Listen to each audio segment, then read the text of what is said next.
हम लोग श्रीमद् भागवतम से दूसरे स्कंद से दूसरे अध्याय के 17वें श्लोक को देखेंगे। इससे पहले कि हम इस श्लोक में जाएं, पिछले श्लोक की कुछ बातों को थोड़ा समझना होगा। कल कुछ कठिनाई भक्तों को शायद अनुभव हो रही होगी। देखिए, श्लोक में बोला गया था, पिछले श्लोक में देखिएगा, दिखाइएगा श्लोक। मनः स्वबुद्ध्या अमलया नियम्य क्षेत्रज्ञ एतां निनयेतमात्मनि आत्मानमात्मन्यवरुद्ध्य धीरो लब्धोपशान्तिर्विरमेत कृत्यात्। मनः स्वबुद्ध्या, मन से पहले क्या किया था? इंद्रियों को संयमित कर लिया। तो अब मन को क्या कर रहे हैं? मन को स्व अमलया बुद्ध्या, अपनी अमल बुद्धि के द्वारा नियम्य संयमित करते हुए, यानी मन भोग के विचार में नहीं जाने दिया जा रहा है बुद्धि के द्वारा। एताम क्षेत्रज्ञ निनयेत, इन सब को, मन और बुद्धि को। एक भक्त पूछ रहे थे कि एताम का क्या अर्थ है। आज उनको डांट भी पड़ी, प्रभु जी बताइए कि अर्थ क्या है। हमने कहा आपने प्रश्न पूछ लिया है, केवल उत्तर आपके लिए नहीं होगा, उत्तर सबके लिए होगा, हम क्लास में बताएंगे। एक वो जो भक्त अब सुनेंगे इस प्रवचन को, सुन ले, ये एटिकेट नहीं है कि अब आपने प्रश्न कर लिया तो पीछे लग जाइए कि उत्तर अभी दीजिए। इस तरह से नहीं प्रश्न किया जाता है। हम बोल दे रहे हैं बात को, है कि नहीं? आप लोगों को पता नहीं, हम लोग परम पूज्य वृंदावन चंद्र महाराज से कितना संभल करके बात करते हैं। मान लीजिए कोई प्रश्न भी किया है तो ये नहीं कि महाराज उत्तर बताइए, उत्तर बताइए, उत्तर बताइए। ये कोई क्वेश्चन आंसर मशीन नहीं है आपका कोई भी टीचर। बहुत सारे अवसर, कोई कार्य कर रहा हो, कुछ कर रहा हो, मैं गोमाता डिपार्टमेंट में बैठा था तो मैं एताम पे विचार करेंगे, हम ऐसे ही उत्तर नहीं दे सकते हैं। कई बार देखा महाराज को मैं प्रश्न करता हूँ, महाराज बोलते हैं उस वक्त तो हम ऐसे ही बोल दिए, फिर बाद में जाकर देख करके बोले। Does that make sense? It's a very great responsibility to answer. It's not that I don't want to answer, but I cannot answer just out of the box, इसे कहना चाहिए। अपने मन से नहीं उत्तर दे सकता हूँ, थोड़ा ध्यान रखना चाहिए। नहीं दीजिए, उत्तर दीजिए, उत्तर दीजिए, आप उत्तर दीजिए। ऐसे कॉलर पकड़ के उत्तर नहीं निकाला जाता है, समझ रहे हैं? ये कोई तरीका नहीं है, है कि नहीं? थोड़ा विचार करने दीजिए। तो एताम मतलब इन सभी को, ये नहीं कि मन को कहा कि जाओ तुम क्षेत्रज्ञ में, जीव में मिल जाओ और हम अपना काम करते हैं वो योजना बनाने का। ऐसा नहीं हो सकता। बुद्धि और मन दोनों ही मिला दिया। अब इसका अर्थ थोड़ा समझने का प्रयास कीजिए। सुबह भी समझा रहा था, फिर समझा रहा हूँ। देखो, पहले था, उसके बाद क्षेत्रज्ञ को किसमें मिलाना है? तम मतलब उस क्षेत्रज्ञ को आत्मनि, आत्मा में, शुद्ध आत्मा में मिला दे। और आत्मानम, शुद्ध आत्मा को आत्मनि यानी परमात्मा में अवरुद्ध अर्थात स्थिर कर दे। मिला दे का मतलब अवरुद्ध में आप देख रहे हैं कि रोक देना, तो उसी तरह आत्मा को परमात्मा में स्थिर कर देना। आप इसको सीक्वेंस समझने का प्रयास कीजिए। देखिए, प्रभुपाद जी ने क्या बताया था? मन का कार्य क्या है? थिंकिंग, फीलिंग एंड विलिंग, सोचना, इच्छा करना। तो अब मन के कोई भी कार्य आत्मा की थिंकिंग, फीलिंग, विलिंग से अलग नहीं होने चाहिए। स्पष्ट समझ में आ रहा है? यही प्रभुपाद समझा रहे थे ना तात्पर्य में, कि मन एक बार आध्यात्मिक क्या संवेग क्या बोल रहे थे, अर्ज को प्राप्त कर लेता है कि हमें भगवान की प्राप्ति करनी है, तो बड़ा अद्भुत तरह से कार्य करता है। तो मन के दो ही कार्य हैं, संकल्प और विकल्प। ये करना है और ये नहीं करना है। तो अब बताइए, अगर हम केवल भक्ति में प्रगति करने के लिए संकल्प करें और भक्ति में जो बाधा डालने वाले हैं उनको त्याग दें, तो बताइए कौन रोक लेगा दुनिया में हमको भगवान के पास जाने से? Getting it? कोई हमको रोक रहा है भगवान के पास जाने से? कौन रोक रहा है? हमारा मन। हमारे मन भोग के लिए संकल्प करता है और भक्ति के लिए विकल्प करता है ना, वो नहीं करना है। टीका में बताया गया है कि भगवद गीता के टीका में, दूसरों की पत्नियों से बात नहीं करना चाहिए, शास्त्र बोल रहा है, साधुओं का संग करना चाहिए।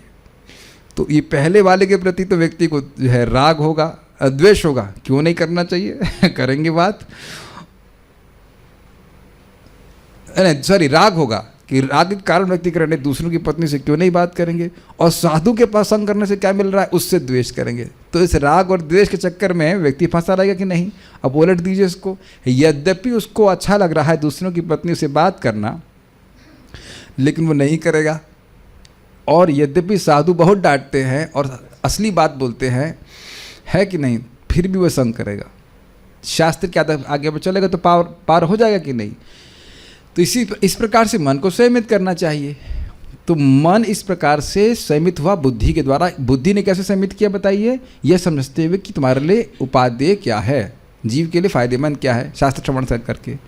तो अब वह क्षेत्रज्ञ में मिला दे। तो समझ में आ रहा है, क्षेत्रज्ञ मतलब क्षेत्र को जानने वाला, इसको समझने का प्रयास कीजिए। मिलाने कर समझ गए, मन आत्मा के लाभ के अलावा और कोई संकल्प विकल्प नहीं करे। जैसे मेरा हाथ मेरे शरीर के अनुसार ही चल रहा है,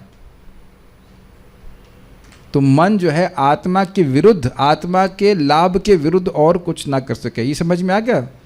ठीक है। अब क्षेत्रज्ञ को आत्मा में मिलाते, इसको थोड़ा समझने का प्रयास कीजिए। देखिए, क्षेत्रज्ञ का मतलब होता है क्षेत्र को जानने वाला।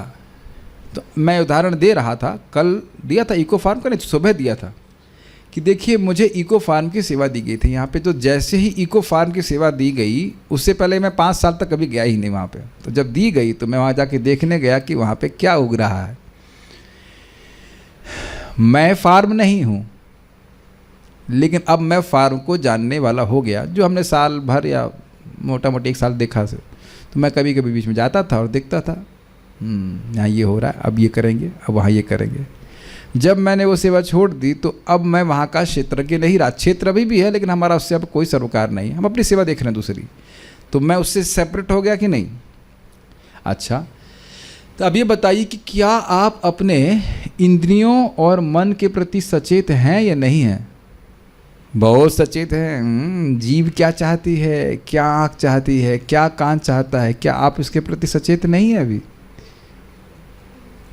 तो अब इसमें 2 लेवल हो गए सचेत के। एक कि मैं ही ये शरीर हूँ, मैं ही ये इंद्रिय हूँ, तो ये तो अज्ञान वाला अज्ञानी क्षेत्रज्ञ हुआ। और दूसरा क्या है, ये मेरी इंद्रियां हैं।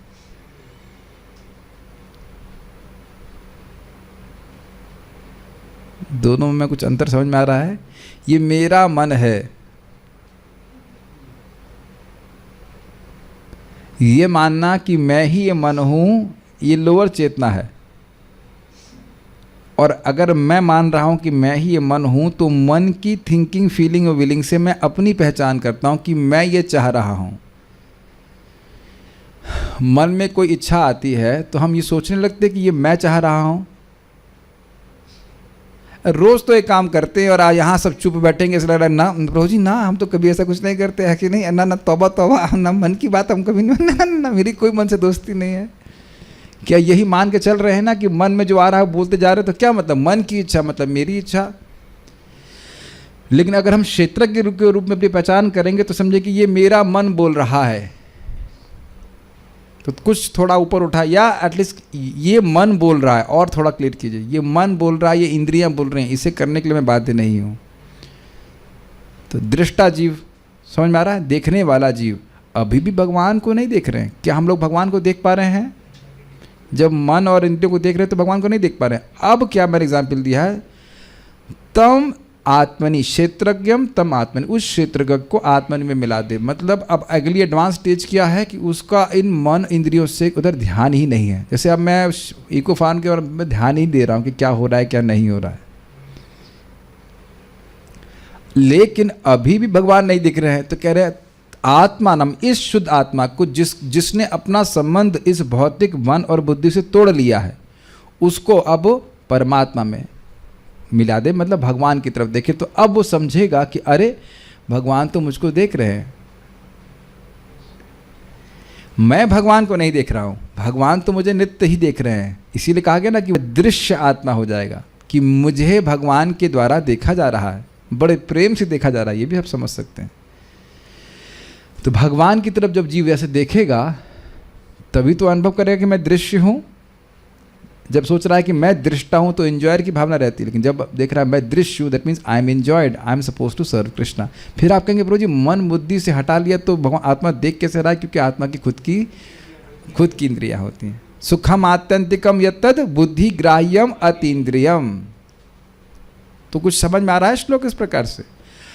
तो अब ऐसी स्थिति में लब्धोपशांति, उसको उपशांति की अवस्था प्राप्त हो जाती है। मतलब अब उसको, और फिर क्या कहते हैं, विरमित कृत्य, अब उसको और कोई कृत्य करने की जरूरत नहीं, वह सिद्ध हो गया है। ठीक है। अब मानो कोई पूछे कि वह शांति प्राप्त हो गई, लेकिन क्या काल और सत्वादि गुणों का प्रभाव नहीं होगा? काल के प्रभाव, काल तो सबको क्षय करते वाला है, कोई देवता उसको डिस्टर्ब नहीं करेंगे, शनि की दशा नहीं आएगी इसके ऊपर कुछ, कोई शुक्र उसको प्रभावित नहीं करेगा। राहु केतु इत्यादि या जगत के लोग उसको परेशान नहीं करेंगे। तो उस पर वो श्लोक बता रहे हैं आज का। मैं इसलिए व्याख्या कह रहा कि थोड़ा समझ में आ जाए कि लब्धोप शांति का अर्थ क्या है। और अब ये कह रहे हैं कि ऐसी स्थिति में यहाँ रहते हुए भी, बाह्य रूप से मान लो यहाँ पे भी है, तो भी उसे काल आदि कुछ प्रभाव नहीं करेगा। वैसे एक इंटरेस्टिंग बात है, आप कहेंगे कि शरीर छोड़ने वाला है, लेकिन देखिए शरीर छोड़ने वाले के बाद भी उसमें काल का प्रभाव आ सकता है था ना। पिछले श्लोक में पूछा था, इससे पिछले वाले में बोला था ना कि काल और देश के बारे में चिंता ना करे। तो आप ये देख रहे हैं कि अब अगर स्थिति में व्यक्ति आ गया है तो काल का कोई प्रभाव उसके ऊपर नहीं पड़ेगा, वो दोबारा उसको जन्म नहीं लेना है इसकी वजह से। लेकिन एक बात हम भूल गए, एक बात बिल्कुल भूल गए, हम सोच रहे हैं कि ये सब कुछ एक ही क्षण में हो जाएगा, है ना। इसीलिए शब्द लगा था कि धीरा। तो ये भी नहीं सोचना चाहिए कि अब तुरंत ही व्यक्ति शरीर त्यागेगा, जो कुछ भी है। लेकिन एक बता रहे हैं कि लब्धोप शांति। देखिए एक बात तो ये भी है कि शरीर छोड़ने के समय वो कर रहा है, लेकिन लब्धोप शांति की अवस्था जीते जी भी प्राप्त हो सकती है। और उसी अर्थ में यहाँ पे बताया जा रहा है इस बात को कि वहाँ पे काल और देवताओं का या अन्य जंतुओं का कोई प्रभाव नहीं है। बाह्य प्रभाव उसको प्रभावित नहीं कर सकते हैं, ये कहने का अर्थ है। और इसका इंटरेस्टिंग पॉइंट ये है कि बाह्य आपको तब तक प्रभावित करेंगे जब बाहर से आप कुछ ले रहे हैं। जैसे एग्जाम्पल ले लीजिए कि मान लीजिए भारत में अन्न खूब बढ़िया से हो रहा है, इंपोर्ट नहीं कर रहा है, तो रशिया के मना करने से कोई दिक्कत नहीं है फॉर एग्जाम्पल। और हम लोग अस्त्र आदि उनसे बाहर से खरीद रहे हैं, तो मना कर देंगे तो हमें दिक्कत होगी। तो हम लोग अभी इस स्थिति की कल्पना भी नहीं कर सकते कि हमें बाहर से कुछ नहीं चाहिए, सब कुछ बाहर से इंपोर्ट कर रहे हैं अगर कहा जाए तो। कह रहे लब्धोप शांति मतलब विरमित कृत्या, तो उसको अब वो स्थिति प्राप्त होगी, भगवान का साक्षात दर्शन प्राप्त हो गया हृदय में, तो अब उसे बाहर से कुछ भी नहीं चाहिए। ध्रुव महाराज की ऐसी स्थिति आ गई थी कि नहीं। He does not need anything from outside. That's amazing. खैर उस लब्धोप शांति की स्थिति को यहाँ बता रहे हैं। या अगर हम ये भी मान लें कि चलिए जो फ्लो चल रहा है कि इस समय शरीर त्याग रहा है और त्यागने के समय इसे प्राप्त कर रहा है, तो भी अब कोई काल का प्रभाव नहीं है। इसीलिए पहले बोल दिया गया था कि काल और देश के बारे में चिंता न करे। चिंता उसको बस बात की करनी है, या प्रयास बात का करना है कि उसे लब्धोप शांति की स्थिति प्राप्त हो जाए। किस समय शरीर त्याग रहा है, कहाँ त्याग रहा है, उससे मतलब नहीं है। भगवान की कृपा और योग उसकी भगवान की प्राप्ति कराने का कारण है। एक बात और मैं बताना चाहूँगा जो कल के डिस्कशन में हम लोग छोड़ दिए या ध्यान नहीं दिए उतना। प्रभुपाद कह रहे थे कि जब मन आध्यात्मिक इंस्पिरेशनल से युक्त हो जाता है तो बहुत अद्भुत तरह से कार्य करता है। अर्ज समझते हैं, और ये आप सब लोग अनुभव कर रहे हैं कि आप एक अर्ज के कारण इस क्लास में आए हैं। इस पर इम्पेटस इंग्लिश में बोलते हैं, प्रेरणा। अर्ज समझ गए ना। हाँ, अगर सामान्य हिंदी में बोले तो तलब समझते हैं। तलब, जो लोग शराबी होते हैं उनका टाइम होता है अब दिन में तो काम करेंगे, लेकिन शाम के टाइम में एकदम अब और कुछ कहा कर रहा, उनसे रहा नहीं जाता।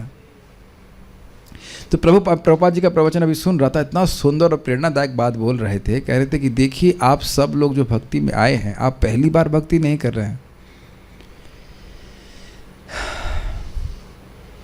Very nice. आप पहली बार भक्ति नहीं कर रहे हैं, पिछली बार पूर्ण नहीं कर पाए इसलिए भगवान फिर से करवा रहे हैं।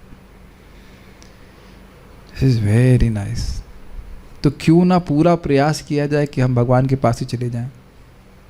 और थोड़ा विचार कीजिए, इस जगत में आप देख रहे हैं, अपने चित्त को देखिए कि भक्ति के प्रति आकर्षण है और कुछ भोग के प्रति भी आकर्षण है, वो तो कोई बड़ी बात नहीं है। लेकिन आप ये भी देख रहे हैं कि जैसे जैसे भक्ति करते जा रहे हैं, उन भोग के प्रति आकर्षण आप अपनी आंखों से देख रहे हैं कि वो कम होते जा रहे हैं। अपनी आंखों से देख रहे हैं, आपके सामने ये दृश्यमान है। Is it not? और बड़ी सहजता से जा रहा है ना। देखिए जब ये प्रोसेस आपको खुद दिखने लगेगा ना तो कभी नहीं छोड़ेंगे। जो लोग छोड़ते हैं उनको प्रभाव नहीं दिखता है।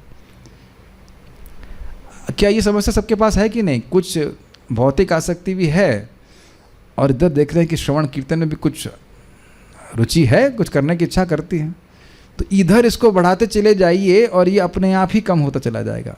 और जैसे जैसे भक्ति करते जाएंगे, ध्यान से सुनिएगा। आज कोई भक्त सुबह प्रभुपाद का लेक्चर चला रहा था, यही बात प्रभुपाद कह रहे थे कि मन में इस प्रकार से इच्छा आनी चाहिए कि मुझे भगवान की प्राप्ति करनी ही है, करनी ही है, करनी। तो फिर आप प्रश्न करेंगे ये इच्छा कहाँ से आएगी? तो ध्यान दीजिएगा कि भक्ति अपने आप यह इच्छा जागृत कर देती है। समझ में आया? इसीलिए मैं श्याम सुंदर प्रभु को समझा रहा था कि आपको पता नहीं है, प्रभु जी ने भी कुछ जूम पे प्रीचिंग शुरू की है, 10-12 लोग उनके इसमें आ रहे हैं, हमारे तनिष्क प्रभु भी शुरू किए हैं। Is not an ordinary thing. आप लोगों को भक्ति करने का मौका दे रहे हैं और वो आपके पास भगवान के द्वारा भेजे जा रहे हैं कि उनका पहले से कुछ अकाउंट है, इसलिए वो आपके पास आ रहे हैं। ऐसे नहीं कि कोई भी आपके पास कृष्ण कथा सुनने के लिए आ रहा है। Does that make sense? हमारे श्याम सुंदर प्रभु भोलेपन बोले वो 2-3 माला ही कर रहे हैं, वो कम है। कितने लोग 2-3 माला भी कर रहे हैं? कुछ अर्ज है तभी ना कर रहे, अर्ज समझ रहे, कुछ इम्पोर्टेंस, उसको आपको समझ रहे हैं, फूकना है, उसको बुझाना नहीं है उसको बढ़ाना है। क्योंकि आप प्यास समझिए इस बात को, जैसे हम भोग प्राप्ति के लिए कुछ भी करने के लिए तैयार हो जाते हैं कि नहीं। अगर अरे हाँ भी नहीं बोलते, सब यहाँ पे आत्माराम इकट्ठा हो गए हैं कि नहीं। 3x6 का स्पेस चाहिए, महल क्यों बनवा रखे हैं बताइए?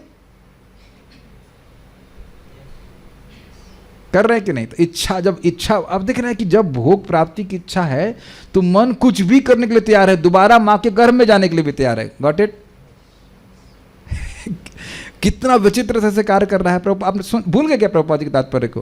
तो अब उसको अगर आध्यात्मिक प्रेरणा मिल जाएगी तो मन बड़ा ही अद्भुत तरह से कार्य करेगा। ये प्रभुपाद बोल रहे थे ना, हमको तो बहुत सुंदर तात्पर्य लगा था कि वो चाहेगा, वो करेगा और कभी तृप्त नहीं होगा। वयम तु ना वितृप्यामः उत्तम श्लोक विक्रम में बहुत सुंदर पॉइंट्स हैं, मुझे तो बहुत अच्छे लग रहे थे कि मन कभी तृप्त ही नहीं होगा कि हम जप कर लें और जप कर लें और भागवत पढ़ लें और भगवत गीता पढ़ लें। क्या आप लोग के मन में ऐसा कुछ नहीं हो रहा है? और ये जितना ज़्यादा होने लग जाएगा तो क्यों नहीं भगवान के पास पहुंच जाएंगे। तो मन ने सुंदर तरह से कार्य किया कि नहीं किया? मन आपका मित्र हो गया कि नहीं हो गया? और ये कैसे हुआ समझ पा रहे हैं? प्यूरिफिकेशन के द्वारा। सिंपल प्रोसीजर है। जैसे जैसे चित्त शुद्ध होता जाएगा, मन में इस प्रकार की प्रेरणा भगवान और देते जाएंगे, तुम मेरे पास आओ, तुम ये करो, तुम ये करो। और चैतन्य चरितामृत में मुझे एक श्लोक कोट किया गया है कि भगवान अपने भक्तों के बारे में बोल रहे हैं कि मेरे भक्त मुझको प्रणाम करते हैं, मेरी कथा करते हैं, मेरे लिए करते, मेरे वो करते, फिर भी कभी संतुष्ट नहीं होते। कितना इंटरेस्टिंग है ना। तो ये सब बातें हैं, तो कुछ बातें शेयर करिए। अब हम इस श्लोक को देखते हैं। इसका चार्जर लगा दीजिए प्लीज़। न यत्र कालो निमिषां परः प्रभु, यत्र कालो निमिषां परः प्रभु, कुतो नु देवा जगतां य ईशिरे, कुतो नु देवा जगतां य ईशिरे, न यत्र सत्वं न रजस्तमश्च, न यत्र सत्वं न रजस्तमश्च, न वै विकारो न महान् प्रधानम्, न वै विकारो न महान् प्रधानम्, न यत्र कालो निमिषां परः प्रभु, न यत्र कालो निमिषां परः प्रभु, कुतो नु देवा जगतां य ईशिरे, कुतो नु देवा जगतां य ईशिरे, न यत्र सत्वं न रजस्तमश्च, न यत्र सत्वं न रजस्तमश्च, न वै विकारो न महान् प्रधानम्, न वै विकारो न महान् प्रधानम्, न यत्र कालो निमिषां परः प्रभु, न यत्र कालो निमिषां परः प्रभु, कुतो नु देवा जगतां य ईशिरे, कुतो नु देवाय जगतां य ईशिरे, न यत्र सत्वं न रजस्तमश्च, न यत्र सत्वं रजस्तमश्च, न वै विकारो न महान् प्रधानम्, न वै विकारो न महान् प्रधानम्। मुझे याद है IIT कानपुर में मेरी इच्छा थी कि भागवत के श्लोकों को सीधा समझ सकूं। इसी जन्म में पूरा कर दिया कि नहीं? और आप लोग भी समझ ही पाते होंगे, एटलीस्ट शब्दार्थ वगैरह देख करके एक बार समझा दिया जाता है तो समझ में आता है कि नहीं, और कितना अच्छा लगता है। आप अंतर समझ रहे होंगे जब आप खाली ट्रांसलेशन पढ़ते थे। आप जानते हैं कि ट्रांसलेशन को पढ़ करके केवल आप उतना नहीं पकड़ पाएंगे। इसीलिए प्रभुपाद बोले हैं कि मैं एक एक शब्द का अर्थ दिया हूँ। अब मैं वीडियो भेजा था आपके पास, एक एक शब्द को समझना, एक एक शब्द पे विचार करना है, then it is really tasty. अब सोचिए मैं अगर आज शरीर छोड़ देता हूँ तो अगले जन्म में मुझे अपने आप समझ में आएगा सारा कुछ, और उसका प्रमाण तनिष्ठ प्रभु यहाँ पे हमारे हाथ में। ये क्या लिंग बोल दिया, इनको नाड़ी देखना आता है, आप सब लोग को नाड़ी देखना आता है, उसी प्रकार से इनको भी आता है ना नाड़ी नहीं। और इनसे पूछे कहाँ सीखा है, कहीं नहीं सीखा है। Is it not amazing? इधर आओ, मैं ड्रामा कर सकता हूँ कुछ नहीं। अब फिर से आओ एक बार, मेरे नाड़ी चेक करिए, देखिए क्या लिखा है उसमें। कुछ नहीं, कुछ नहीं है। हाँ सर, अरे सन्यास नाड़ी आपको, अब मैं उनका हाथ टच कर रहा हूँ, मुझे कुछ नहीं समझ में आ रहा है, कुछ फड़फड़ हो रहा है, कुछ नहीं समझ में आ रहा है। और इनको अपने आप हो रहा है, तो अपने आप कैसे रहो, अपने आप नहीं, पहले का अभ्यास है। पहले भी वैद्य रह चुके हैं पिछले जन्म में, उनको बताया है। आपने तो एक्सप्लेन कीजिए ना, क्या क्या तरीका है बताइए। रामकृष्ण प्रभु, आप उनकी नाड़ी देख पाएंगे? आप देख रहे हैं कि यहाँ उपस्थित लोगों के लिए असंभव कार्य है। इज इट नॉट असंभव? आप कुछ नहीं समझ सकते। और एक क्या कैसे एक्सप्लेन करेंगे बताइए कि यही व्यक्ति हमारे सामने उपस्थित हैं जो यह भी बता देंगे कि आपके मन में क्या चल रहा है। This is a fact and answer is very amazing. तो आप सोचिए उत्साहित है, जब हम कुछ भौतिक कार्य कर रहे हैं वो अगले जन्म में कैरी ओवर हो रहा है। वाह, इज इट नॉट? हमारी कुछ अप्रिसिएशन भागवतम का है। And even if you don't go back to Godhead, tension मत लीजिए आप। हाँ, तो ये तो सुनाना था हमको। टेंशन क्यों नहीं लेंगे, इतना टेंशन देते थे, अब कोई टेंशन नहीं लेंगे, अब आराम आराम से दो माला करेंगे। तो अब आपकी इच्छा, लेकिन इसका अर्थ है कि खूब करना चाहिए। फिर से बोला जाए, न यत्र कालो निमिषाम परः प्रभु, न यत्र कालो निमिषां परः प्रभु, कुतो नु देवा जगतां य ईशिरे, कुतो नु देवा जगतां य ईशिरे, न यत्र सत्वं न रजस्तमश्च, न यत्र सत्वं न रजस्तमश्च, न वै विकारो न महान् प्रधानम, न वै विकारो न महान् प्रधानम। मैं इतना खुश आज इसलिए हो रहा हूँ क्योंकि आज जो भाग्य की सराहना कर रहा हूँ कि हम भागवत पढ़ रहे हैं। जस्ट सो हैप्पी, हम लोग भागवत पढ़ रहे हैं, रोज भागवत पढ़ रहे हैं, कितना बड़ा साधन करने को मिल रहा है। अनुवाद देखिए, इस लब्धोप शांति की व्यवस्था में विनाशकारी काल की श्रेष्ठता नहीं रह पाती। क्या श्रेष्ठता है? क्या श्रेष्ठता है? मैं उसको नाश कर सकता हूँ, वो उसका नियामक हूँ या उसका नियामक? काल सबका नियामक है। तो काल उस व्यक्ति का नियामक नहीं है जिसने लब्धोप शांति की अवस्था प्राप्त कर ली है। वैसे आप जानते हैं कि काल आपका भी नियामक नहीं है।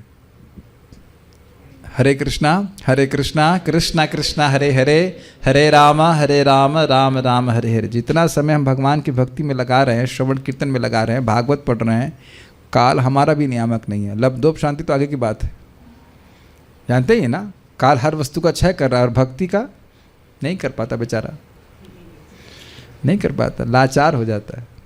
हम लोग बहुत उत्साहित हैं उस श्लोक पर पहुँचने के। 2317 आयुर हरति वै पुंसाम उद्यनस्तंच यन्नसौ तस्यर्ते ऋत नीत क्षणो नीतम उत्तम श्लोक वार्ता। जो क्षण भगवान की भक्ति में, भगवान की वार्ता में लगा जाता है, उसको छोड़ के बाकी सब कुछ ये सूर्य छीन रहा है, ये काल छीन ले रहा है। काल ही आपका समय छीन रहा है, कैसे कहा जाए, आयु छीन रहा है। ठीक है, समझ में आए? काल की श्रेष्ठता नहीं रह पाती, अर्थात काल कुछ क्षय नहीं कर पाता उसका। यानी कि जो उसकी लब्धोप शांति की अवस्था है, काल अब उसको डिस्टर्ब नहीं कर सकता है। Is it clear now? जो उन देवी देवताओं का भी नियामक है, कौन? काल। जिन्हें संसारी प्राणियों के ऊपर शासन करने की शक्ति प्राप्त है, तो फिर स्वयं देवताओं के विषय में क्या कहा जाए? ये समझ में आया? जब काल ही उस व्यक्ति को प्रभावित नहीं कर सकता, कैमत्य न आए, तो फिर वह काल जो देवताओं को नियमित कर रहा है, तो देवता कैसे उस व्यक्ति को प्रभावित कर सकते हैं? और जब देवता नहीं कर सकते, तो देवताओं के द्वारा नियमित इस जगत के लोग, आप देखते नहीं, राहु की दशा चल रही है, वो दशा चल रही है, तो बड़ी बुरी दशा होती है लोगों की, बहुत सारी चीज़ें होती हैं। जैसे मान लीजिए, अगर हम गलत नहीं बोले, शुक्र किसी का बहुत स्ट्रांग है तो उसको शादी वादी की बहुत इच्छा, ऐसे होता है। हाँ, शादी की इच्छा बहुत अगर किसी की हो रही तो उसमें शुक्र बहुत उसको इन्फ्लुएंस कर रहा है। और शनि अगर स्ट्रांग हो जाता है तो विरक्ति ज़्यादा आती है, ऐसा है ना, विरक्ति भी आती है, आपको पोजीशन पावर मिलती है, बुद्धिमान व्यक्ति को जी कर्म फल के प्रभाव भी आते हैं। तो इस प्रकार से लोग प्रभावित हो रहे हैं। हम सोच रहे हैं इंडिपेंडेंट हैं हम लोग, लेकिन ऐसा नहीं होता है।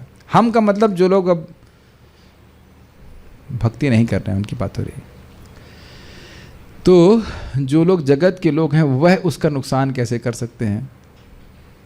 किसका? जिसको लब्धोप शांति की स्थिति प्राप्त हो गई। अरे ये नहीं कर सकते, लेकिन गुण का प्रभाव तो सभी के ऊपर है।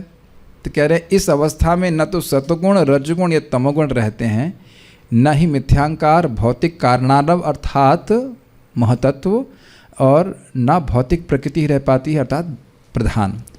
अब इसको थोड़ा समझने का प्रयास कीजिए। आप सभी लोग अनुभव कर रहे हैं कि कभी सतगुण रहता है तो लगता है कि बस अब फल ही खाएंगे समझ में आया?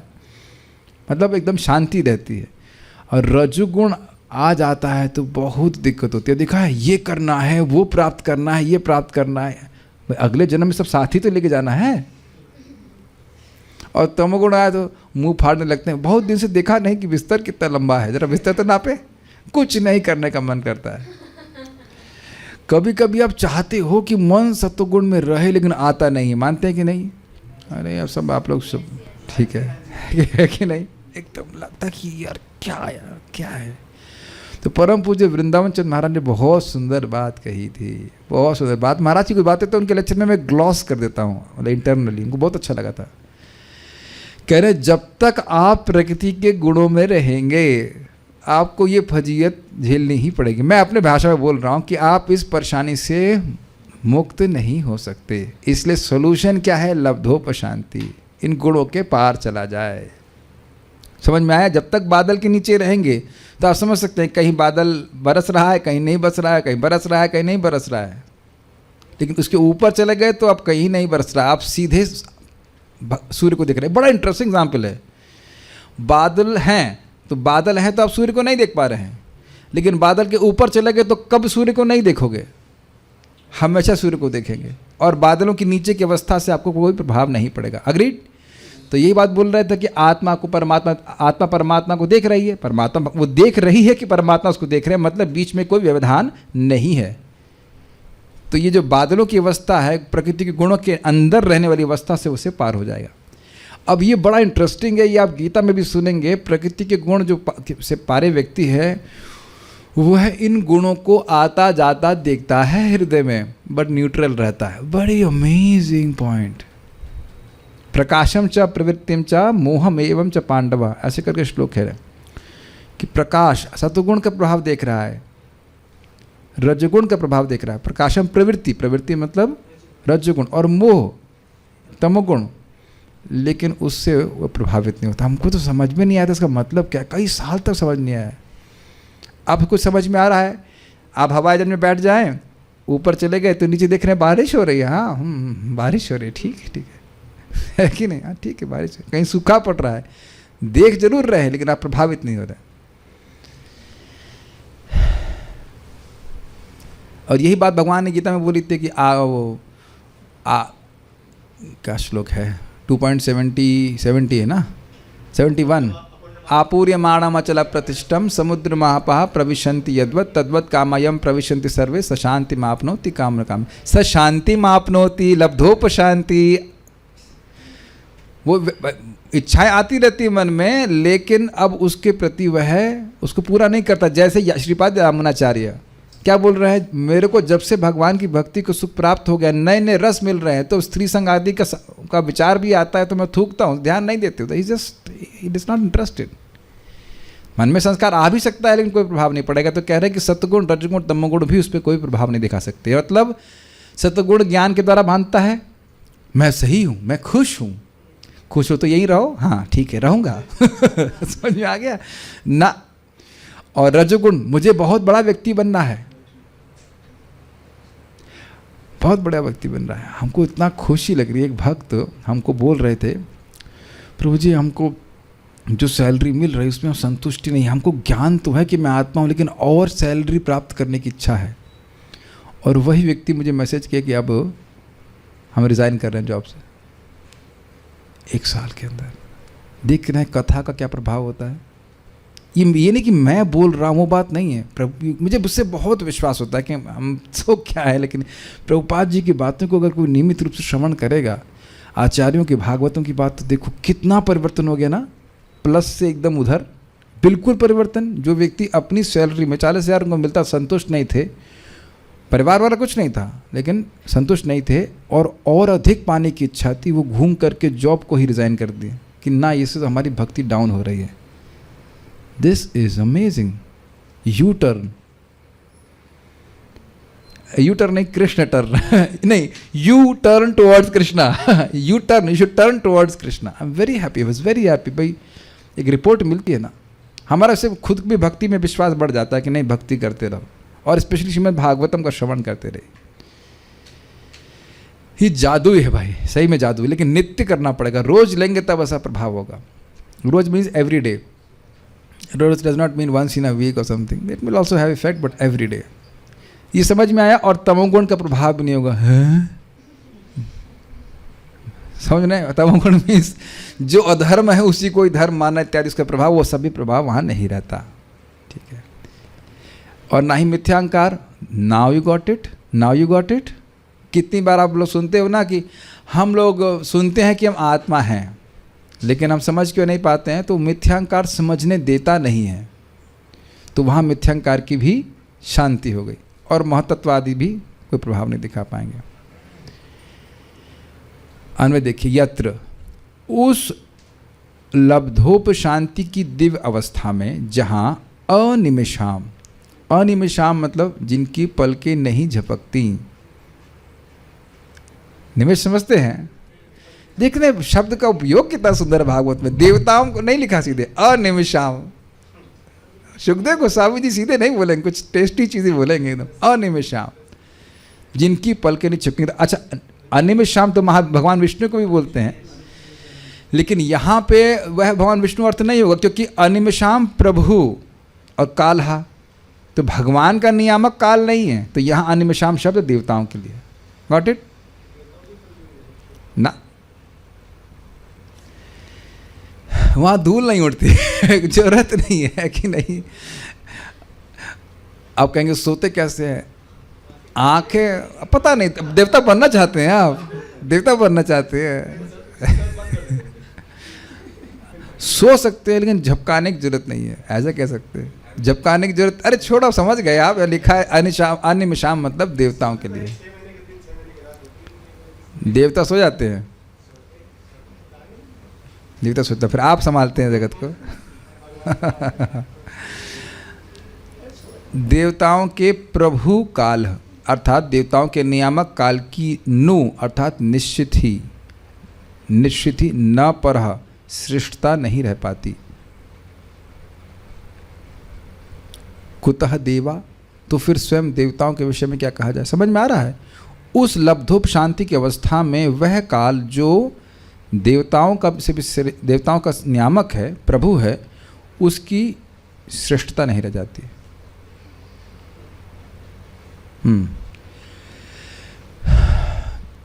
कुतः देवा, तो फिर स्वयं देवताओं के विषय में क्या कहा जाए? अरे जब आप प्राइम मिनिस्टर के ही अधीन नहीं हैं तो डीएम के अधीन हैं, और जब डीएम, तो फिर आगे चपरासी का तो कहना ही क्या। Got it? और ये भी आपने देखा होगा, कभी कभी चालान करने के लिए पुलिस इंस्पेक्टर खड़ा रहता है, तो व्यक्ति बोलता है अरे हमारे मामा जी एसपी हैं। अब समझ में आ गया? आप समझ में आ गया? मतलब मैं तुम्हारे अधीन नहीं हूँ। Got it? हाँ, ये मतलब जिन्हें जगताम ईश्वरे, संसारी प्राणियों के ऊपर नियामन करने की शक्ति प्राप्त है। किनको? देवताओं को। आप जानते हैं हमारी आँख, हमारी सारी इंद्रियां देवताओं के द्वारा नियमित है। तो अब हम देवताओं के द्वारा नियमित है और देवता काल के द्वारा नियमित थे। जब काल ही उनका स्वामी नहीं है, जिस व्यक्ति को ये दिव्य अवस्था प्राप्त हो गई, तो फिर देवताओं का तो कहना ही क्या और जगत के लोगों का तो कहना क्या। अच्छा, अब आप ये बताइए, क्या आप जगत के लोगों के द्वारा परेशान होते हैं या नहीं? जी होते हैं। और शायद पत्री तो सबने एक बार दिखवाई ली होगी अपने जीवन में कि ये कठिनाई क्यों आ रही है, और आप कहीं ना कहीं अपने आप को हेल्पलेस, असहाय मानते हैं कि भाई ये तो अब भोगना ही पड़ेगा, राहु देख ही रहा है, राहु का मूड डिस्टर्ब है या जो भी कुछ, आप उसके लिए कुछ करें या ना करें, लेकिन ये तो मान ही लेते हैं ना कि ये कुछ डिस्टर्ब कर रहा है। तो क्यों ना लभ धूप शांति के टारगेट किया जाए, ताकि दोबारा कभी सब समस्या ना झेलनी पड़े। Quite interesting. कुछ सुनाई पड़ रहा मैं क्या कह रहा हूँ? हम ऐसी जगह में हम पड़े हुए हैं जहाँ लोग बाग और देवता और काल भी हमको हमारे संग लिटरली खेल रहा है। वी आर खेल in the sense we are tossed समझते हैं उछाला जा रहा है और tossed in the waves of these things, इधर से उधर, आदि भौतिक, आदि देविक, आध्यात्म, ये वाह, so why not rise above. यही बात महाराज समझा रहे थे कि देखिए, जब तक आप भाव स्तर पे आपको गुणों का कोई प्रभाव नहीं होगा। हमारे लब्धोप शांति मतलब भाव स्तर, भक्ति भाव स्तर प्राप्त हो गया तो गुणों का प्रभाव एकदम शांत हो जाएगा। वैसे निष्ठा पे पहुंच गए तो भी बहुत आसान है। प्राय तमोगुण रजोगुण नष्ट हो जाता है, प्राय मतलब कुछ 75%, तो भी जीवन बहुत आसानी से भक्ति हम कर पाएंगे। विक्षेप का अभाव होता है, कठिनाइयाँ होती हैं लेकिन आपकी भक्ति रुकेगी नहीं, और भाव स्तर पे तो फिर अपने आप ही भक्ति होने लग जाती है। तो ये स्थिति बताई जा रही है। यत्र, इस अवस्था में जहाँ न सत्वम न तो सत्वगुण, न रजह न रजोगुण, न तमह न तमगुण, तथा न वै विकारः महान, निश्चित न ही मिथ्यांकार या भौतिक कारणार्णव अर्थात महतत्व च अर्थात तथा प्रधानम, यानी भौतिक प्रकृति ही रह पाती। तो विकार का मतलब हो गया अहंकार, सतोगुणी अहंकार, तमोगुणी अहंकार, रजोगुणी अहंकार, 3 प्रकार के अहंकार हैं। उन अहंकार का और महतत्व का भी कोई प्रभाव नहीं रहता। ठीक है, श्लोक देखिए। न यत्र कालः अनिमिषाम परः प्रभु, न यत्र, न वहाँ जहाँ नहीं, जहाँ का मतलब जिस लब्धोप शांति की अवस्था में काल, वह काल जो अनिमिषाम परः प्रभु, देवताओं से श्रेष्ठ है और उनका नियामक है, तो उसकी श्रेष्ठता और उसकी नियामकता उस स्थिति में नहीं रहती। काल कुछ नहीं कर सकता उस व्यक्ति का। कुतो अनुदेवा, फिर देवताओं को कहना ही क्या, देवता तो उस काल के नीचे हैं। और जगताम या ईश्वरे, और देवताओं के द्वारा जो कंट्रोल जीव हैं उनका तो कहना ही क्या। अब जरा विचार कीजिए कि जगत में लोग हमें कैसे कंट्रोल कर सकते हैं। रामकृष्ण प्रभु जरा बताइए कि हमें जगत में लोग कब और कैसे कंट्रोल करते हैं। चलिए कब कंट्रोल कर सकते हैं, उसी से उत्तर क्लियर हो जाएगा। माइक बताइए, हमें लोग कब कंट्रोल कर सकते हैं? जब हमें उनसे कुछ चाहिए। बस सिंपल, गॉट इट। और यही बात गीता में भी बताई गई है। जब इसका हृदय शुद्ध हो जाता है तो उसे वो किसी से अपेक्षा नहीं करेगा, किसी की अपेक्षा नहीं करेगा। अभी तो हमें बहुत सारी अपेक्षा है, लेकिन क्लियर हो गया ये बात। परम पूज्य राधानाथ महाराज बताओ सुंदर तरह से कह रहे थे, when you don't expect respect from others then you don't expect anything. Got it? Wow, क्या लिबरेशन है ना। किसी से कुछ भी नहीं चाहिए। आपको घबराहट हो रही है या क्या अच्छा लग रहा है ऐसी स्थिति में, है कि नहीं? आप मानते हो कि आप कभी कुछ कॉम्प्रोमाइज करने के लिए तैयार हो जाते हो, काफी heavy compromise? Do you agree? क्यों? उत्तर बताइए।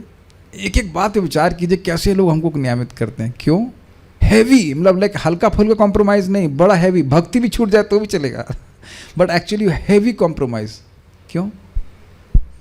वही कुछ चाहिए, मतलब कि जो हमको हाँ, हम लगा कि इसके बिना हम कैसे चलेंगे, इसके बिना हम कैसे, ठीक है कॉम्प्रोमाइज करके चल लेते हैं। Is it not? तो देख रहे हैं कैसी सुंदर मुक्ति की अवस्था है, क्या किसी कुछ भी नहीं चाहिए। काफी इंटरेस्टिंग है ना।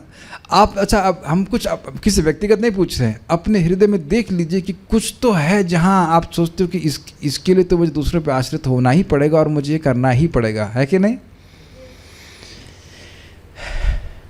और एक दिन ऐसी स्थिति आ जाएगी कि अब आप समझ जाएंगे नहीं, मुझे कुछ भी नहीं करना है, मुझे किसी के लिए इन द सेंस मटीरियली कुछ भी, हमें कुछ, we are not obliged to anyone.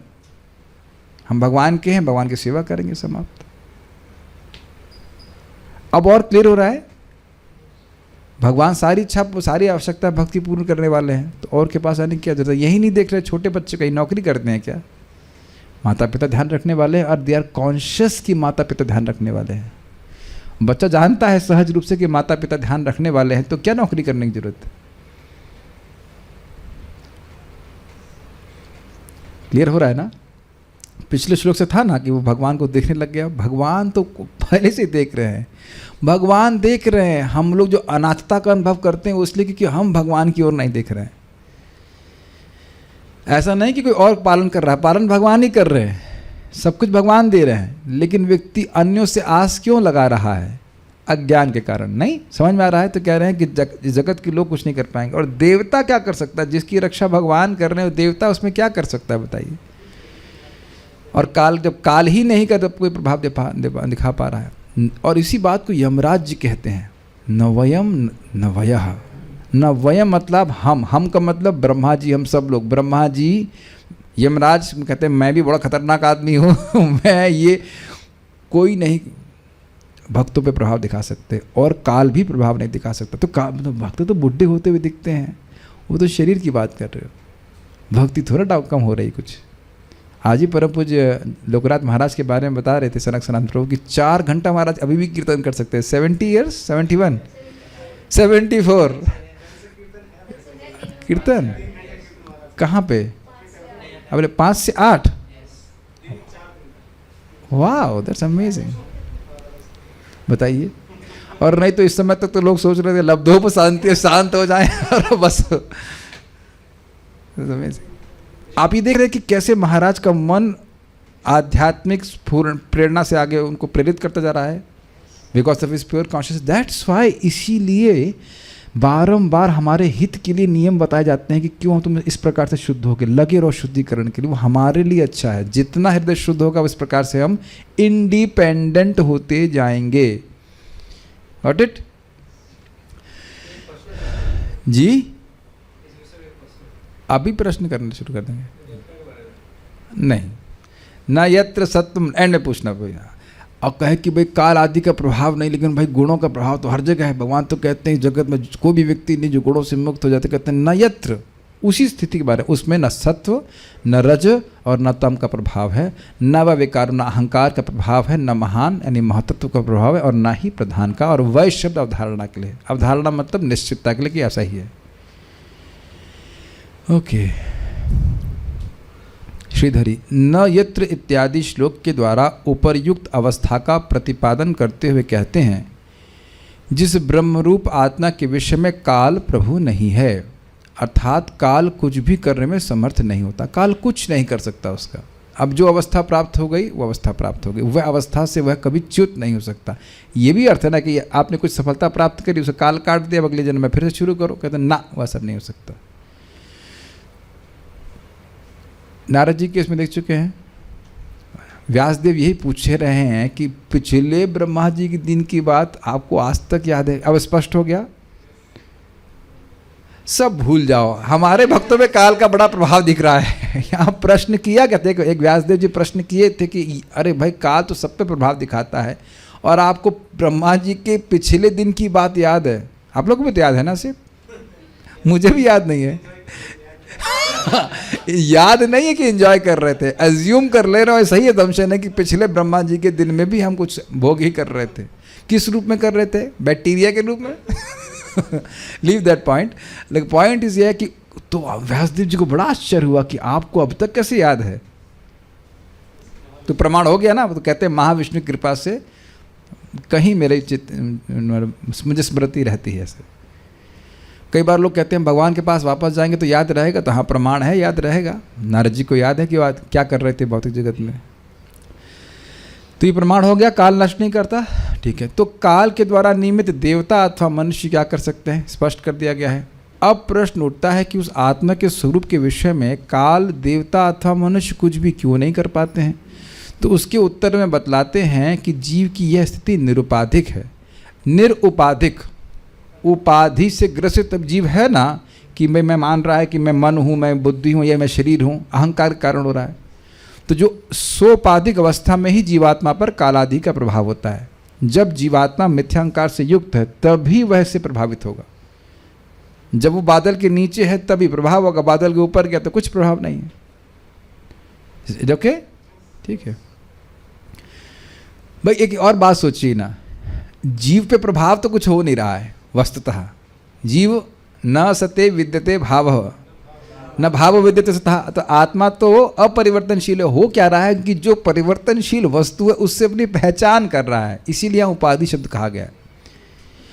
मान लो खेत में हमारे हुआ भी था कि भाई गेहूं लगाया और गेहूं के ऊपर ओले गिर गए, तो मुझ पे ओले नहीं गिरे हैं, लेकिन ओले अब या मूंग के बीज लगाए गए थे, मूंग में बहुत पानी भर देंगे तो मूंग खत्म हो जाएगी, पता है आपको बात। तो मूंग सब सड़ गई, तो मूंग सड़ गई है, मैं नहीं सड़ गया हूँ लेकिन व्यक्ति दुखी होता है ये मानते हुए कि ये मूंग मेरी है कि नहीं। जो खेती करते हैं समझ ही रहे इस बात को। बहुत दुख होता है ना कि पूरा एकदम बस गेहूं की फसल काटने का मौका था, इतने में बारिश हो गई, तो बहुत नुकसान होता है, आप जानते हैं। हाँ, किसका नुकसान होता है? समझ रहे, आत्मा तो वही है, लेकिन पहचान करने के कारण जो दुख हो रहा है वो अपने खेत से, क्षेत्र से पहचान करने के कारण। वो तो क्षेत्र के तो पहले विलीन कर दिया गया उसको, अब इस मन और बुद्धि से कोई मतलब नहीं। तो बड़ा सुंदर बता रहे कि क्यों प्रभाव नहीं दिखा पाते। तुमको जान से मार डालूंगा, तो अब तभी डरेंगे जब हम अपनी पहचान शरीर से करते हैं, और नहीं तो सोक्रेटिस की तरह बोलेंगे कि भाई मारोगे तो तब जो तुम मुझे पकड़ोगे, पहले पकड़ो फिर मारना। पकड़ के मारोगे ना, ये चाहिए तो तुम पकड़ के मारते हैं, हमारी पकड़िए पहले आप, फिर उसके बाद मारिए। ये बहुत सुंदर टीका है, समझ में आ रहा है? सोपाधिक अवस्था, निरुपाधिक अवस्था, ठीक है। उस ब्रह्म स्वरूप आत्मा के विषय में सत्व, रजस, तमस, अहंकार, महतत्व अथवा प्रकृति का भी संस्पर्श नहीं रहता, कोई प्रभाव नहीं दिखाते। इनके प्रभाव की चर्चा मैं कर चुका हूँ। उस स्थिति में पहुंचा हुआ उपासक शुद्ध आत्मा स्वरूप होता है। श्लोक में विकार शब्द से अहंकार को कहा गया। सबको समझ में आ गया यहाँ तक? मैं इधर श्लोक पे मेहनत कर रहा था ताकि टीका समझने में कठिनाई आपको नहीं हो। सारार्थ दर्शनी, इस मुक्त व्यक्ति को कोई भी व्यथित नहीं कर सकता, और इसके बारे में भगवान ने 12वां अध्याय में, अब श्लोक भूल रहा हूँ, 20 से पीछे चलिएगा, यो में भक्त समय प्रिया, यह में भक्त समय प्रिया, बारंबार इस बात को बोल रहे हैं। यस्मान नो द्विजते लोका लोको ना द्विजते च यह हर्षा मर्ष भयोद्वेगर मुक्तो यह समय प्रिय, ऐसे करके श्लोक है कि जिससे कोई, जो किसी को द्वेष नहीं, उद्वेग नहीं देता, जो किसी और दूसरे के द्वारा उद्वेग भी प्राप्त नहीं होता। काफ़ी इंटरेस्टिंग है, बहुत अच्छे श्लोक है। हर्ष अमर्ष आदमी सब में वह स्थिर रहता है, तो ऐसा भक्त मुझे प्रिय है। तो आप समझ गए निरुपाधिक अवस्था बेसिकली बहुत सिंपल है। His happiness is not derived from outside, अपने से बाहर वस्तुओं से उसकी सुख नहीं जनरेट हो रहा है, भक्ति करके सुख हो रहा है, उसी को आप अहेतु की अप्रतिहता कहते हैं। ठीक है, इस पर थोड़ा विचार कीजिए। आज सुबह भी बोल रहा था, हमको फिर अब उसको बोलना चाहेंगे, हमको बहुत अच्छी बात लग रही थी कि भाई आप कुछ चाहते हो और आप उसको नहीं प्राप्त कर पाए, तब तो व्यथा होगी ना। मान लीजिए आपने स्मार्टफोन चाहिए, तो स्मार्टफोन ऑर्डर भी किया, तब भी आने में कुछ समय लगा ना, तो उस समय तक आपको कुछ बेचैनी महसूस होती है कि कब आएगा, और जैसे बोला तुरंत आ जाए तो चरण हरे कृष्णा कृष्णा कृष्णा कृष्णा हरे हरे, हरे राम राम राम हरे हरे। अब मैंने क्यों करवाई है, समझ में आ गया? If you are happy in chanting Hare Krishna, you can always be happy. Hare Krishna Krishna Krishna Hare Hare, Hare Ram Ram Ram Hare. यह भी क्यों बोला? खोला बेचा सिद्धर हमारे हीरो, ये उनके पास हीरो क्यों? क्योंकि उनकी धोती में भी गांठें लगी हुई थी, उनके पास कुछ पैसे नहीं थे, और बहुत बड़ा बिजनेस टाइकून थे। वो क्या बेचते थे? वो बनाना लीव्स, केले के पत्ते बेचते थे, और उस पर वो कुछ दोने वोने बनाते हों, और पूरी रात हरे कृष्ण मंत्र कीर्तन करते आनंद में रहते। और बाहर के लोग कहते देख खाने को नहीं मिल रहा ना, इसीलिए रो रहा है, चीख रहा है रात भर कि देख नहीं रहा कि हरे कृष्णा बोल रहा है। और महाप्रभु बोले भी, क्या तुम ये कृष्ण की पूजा करते हो, क्या मिला तुमको? तो कहते हैं कि मेरे लिए तो कोई दिक्कत नहीं है, जबकि दिक्कत होने की बहुत सारी दिक्कत थी। छत टपक रही थी, और छत भी ऐसा नहीं कि महल था उसमें टपक रही थी, कोई झोपड़ी सी थी, इसमें रहते थे। हाँ, बहुत पता नहीं ज़माने में छाता हुआ था, होता था कि नहीं, लेकिन जो भी रहता हो बहुत सिंपल रहते थे। तो बोले बड़ा अच्छा उनका शब्द है, कह रहे हैं कि समय तो सबके लिए बराबर ही चल रहा है, कट रहा है, और मैं भूखा नहीं हूँ, मेरे शरीर पे कपड़ा है। आप कुछ समझ पा रहे हैं? फिर महाप्रभु कहते हैं कि तुम्हारे पास श्रीधर बहुत बड़ा धन है। नहीं मेरे पास तो कुछ नहीं, मेरे पास तो कुछ नहीं। कहते हैं नहीं, मैं प्रकट कराऊंगा। और यही देखिए, फिर सोचिए, जब महाप्रभु के सप्तपहर लीला हो रही थी तो महाप्रभु खोला बेचा श्रीधर को बुलाते हैं, कहते हैं क्या चाहिए तुमको? तुमको जो चाहिए मैं दे सकता हूँ। जो मीन्स एनीथिंग। तीनों लोगों का राज्य, व्हाट डज दैट मीन? नहीं, उत्तर प्रदेश का राज्य नहीं बोल रहे हैं, तीनों लोगों का राज्य। तो कहते हैं हमको केवल यही चाहिए कि वो जो ब्राह्मण लड़का निमाई हमसे आकर के झगड़ा करता था कद्दू के लिए। आपको पता हो कि निमाई पंडित आते थे, कहते थे तो कद्दू दीजिए, केला दीजिए, वो देते भी थे। तो कहते तुम बहुत महंगा लगा रहे हो, जबकि वो बहुत सस्ता लगाते थे। तो बहुत देर झगड़ा करते, फिर कहते मैं ब्राह्मण हूँ। महाप्रभु कहते मैं ब्राह्मण हूँ, तुम मुझे दान ही क्यों नहीं दे देते हो? और खोला बेचा श्रीधर कहते अगर तुमको मेरा महंगा लग रहा है तो कहीं और जाके खरीद दो, लेकिन इसमें जो आनंद है वो उसकी आकांक्षा कर रहे। महाप्रभु से कहते हैं बस हम ये चाहते हैं कि वो ब्राह्मण बालक हमेशा हमारे पास आए, उस प्रकार से झगड़ा करते। और आज भी महाप्रभु उनसे झगड़ रहे हैं उसी कद्दू के बीच, नित्य लीला। तो मैं खाली बोल रहा था कि अगर भगवत प्रेम प्राप्त है, कई बार सुन चुके फिर सुना रहा हूँ, तो आप भगवान का चाहे श्रवण कीजिए, चाहे कीर्तन कीजिए, चाहे स्मरण कीजिए। अब स्मरण कहाँ नहीं कर सकते बताओ? उससे सबसे असीमित सुख मिलता है। आप समझ में आ गया? तो आप क्या कर लेगा? कोई व्यक्ति क्या कर लेगा बताइए? सुख के लिए, सुख में कोई व्यवधान डाल नहीं सकता प्रहलाद महाराज। तो भगवान ऐसे भक्तों को भेजते हैं आध्यात्मिक जगत से दिखाने के लिए कि हाँ ऐसे भक्तों ने करके दिखाया है, कुछ भी नहीं चाहिए बाहर की जगत से। तो आप कहेंगे भाई उनका शरीर कैसे चल जाता है? तो भगवान स्वयं व्यवस्था कर देते हैं, उनके स्वयं व्यवस्था कर देते हैं। तो इस मुक्त व्यक्ति को कोई भी व्यतीत नहीं कर सकता है। तो अगर अब उल्टा घुमा लीजिए, यदि हम व्यथित हो रहे हैं तो हम अभी मुक्त नहीं हुए, अभी सोपाधिक है। निरुत्साहित होने की जरूरत नहीं है, लेकिन अपने स्टेटस को देख लेना चाहिए। स्टेटस अपने सभी लोग स्टेटस में लगा दीजिए, हम लोग भी सोपाधिक भक्त हैं। अभी हम लोग सोपाधिक भक्त हैं। समझ ही नहीं पाएगा कि ये क्या मतलब हुआ सोपाधिक। Is it okay? अगर आप व्यथित नहीं हो रहे हैं तो आप मुक्त हैं, और जितनी मात्रा में व्यथित हो रहे हैं उतनी मात्रा में मुक्त अभी नहीं हुए। ये रियलिटी चेक है। क्योंकि ब्रह्म स्वरूप प्राप्त करने पे तो अनिमिषाम अर्थात देवताओं से परह अर्थात श्रेष्ठ काल का भी उस पर न प्रभु अर्थात कोई प्रभाव नहीं होता। तो स्पष्ट है। तो फिर इंद्र आदि देवतागण जो इस प्राकृतिक जगत के ईश्वर हैं उसे कैसे प्रभावित कर सकते हैं? उस ब्रह्म का स्वरूप क्या है मान लो पूछे, तो कहते हैं वहाँ सत्व आदि गुण नहीं होते, ब्रह्म की उस अवस्था में विकारो अर्थात मिथ्यांकार नहीं होता। तो आप समझ रहे हैं भाव स्तर पे कई बार आप लोग प्रश्न करोगे तो क्लियर बता दे रहा हूँ, भाव स्तर पे ही व्यक्ति गुणों से पूरी तरह से मुक्त होता है। लेकिन आप कहेंगे तो अब हम कैसे पहुँचेंगे भाव पे? गुणों से मुक्त होकर के भाव पे नहीं पहुँचेंगे, भक्ति करके इस सोपाधिक अवस्था में भी रहते हुए व्यक्ति भक्ति करता रहता है। भक्ति बढ़ती जाती है तो उपाधि नष्ट होती है। क्या प्रमाण है? सर्वोपाधि विनिर्मुक्तम तत्परत्वेन निर्मलम ऋषिकेना ऋषिकेशा सेवनम भक्ति रुच्यते। जब इंद्रियों के द्वारा ऋषिकेश इंद्रियों के स्वामी भगवान की सेवा की जाती है तो सर्वोपाधि विनिर्मुक्तम, वो अपने आप ही व्यक्ति मुक्त, उपाधियों से मुक्त होता जाता है। तो आत्म साक्षात्कार के लिए अलग करने की जरूरत नहीं है। नामोच्चारण करिए, श्रीमद् भागवतम श्रवण करिए, प्रसाद खाइए, अपने आप ही आपकी उपाधि को नष्ट कर देगा। देखिए रियलिटी चेक का मतलब डिस्करेज करना नहीं है। अभी मैं व्यथित हो रहा हूं, ये मानते हैं कि पहले से कुछ कम व्यथित हो रहे हैं, पहले से कुछ तो आइडेंटिफिकेशन कम हुआ है। हम ठाकुर हैं, यहाँ हम ये हैं वो हैं। तो मैं नहीं समझ रहा हूँ कि इस प्रकार की भावना अब आती होगी, या आती होगी तो आप समझिए कि इसको उससे दूर होना चाहिए। बाहर के लोग जो कुछ भी सोचें, इंटरनली आपको इसे काटना चाहिए। और यहाँ पे भी बोल दे रहा हूँ, भजन भी आप निरुपाधिक अवस्था में कर सकते हो कल से ही। कल से कैसे? जब आप जप करने बैठें तो स्मरण करें कि हम भगवान के ही हैं और भगवान की भक्ति प्राप्त करने के लिए भजन कर रहे हैं। दिस इज निरुपाधिक भजन। और सौपाधिक भजन में क्या होगा, मैं ये शरीर हूँ, मेरे बच्चे हैं, मेरे ये हैं, वो हैं, इनके लिए भजन कर रहा है व्यक्ति। Are you able to get this point? This is very very important. अगर ऐसा कर सके तो ये भी इस श्लोक का अर्थ है, अपने को उपाधियों से रहित करके भगवान में भक्ति करे।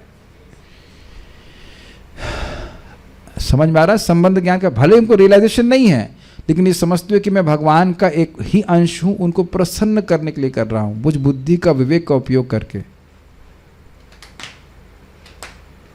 जैसे माता अदिति का विवेक थोड़ा सा हिल गया था, इसलिए भगवान का भजन करें पुत्र प्राप्त करने के लिए, और उस पुत्र के द्वारा स्वर्ग इंद्र का पद वापस करने के लिए।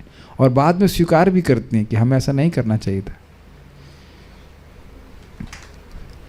तो वहाँ भगवान बोलते हैं कि मेरा भजन, मेरी पूजा, मेरा अर्चन, मामार्चनम न गतिर अन्यथा, मेरा अन्यथा नहीं जा सकता, लेकिन श्रद्धानुसारे फल हेतुकत्वात्, जैसे जैसे जिसकी श्रद्धा होती उसके अनुसार उसको फल प्राप्त होता है। तो श्रद्धानुसारे मतलब इच्छानुसार, जैसे जैसे की इच्छा होती वैसा वैसा फलीभूत फल उसको जो है भक्ति देती है। लेकिन भक्ति कभी निष्फल नहीं हो सकती।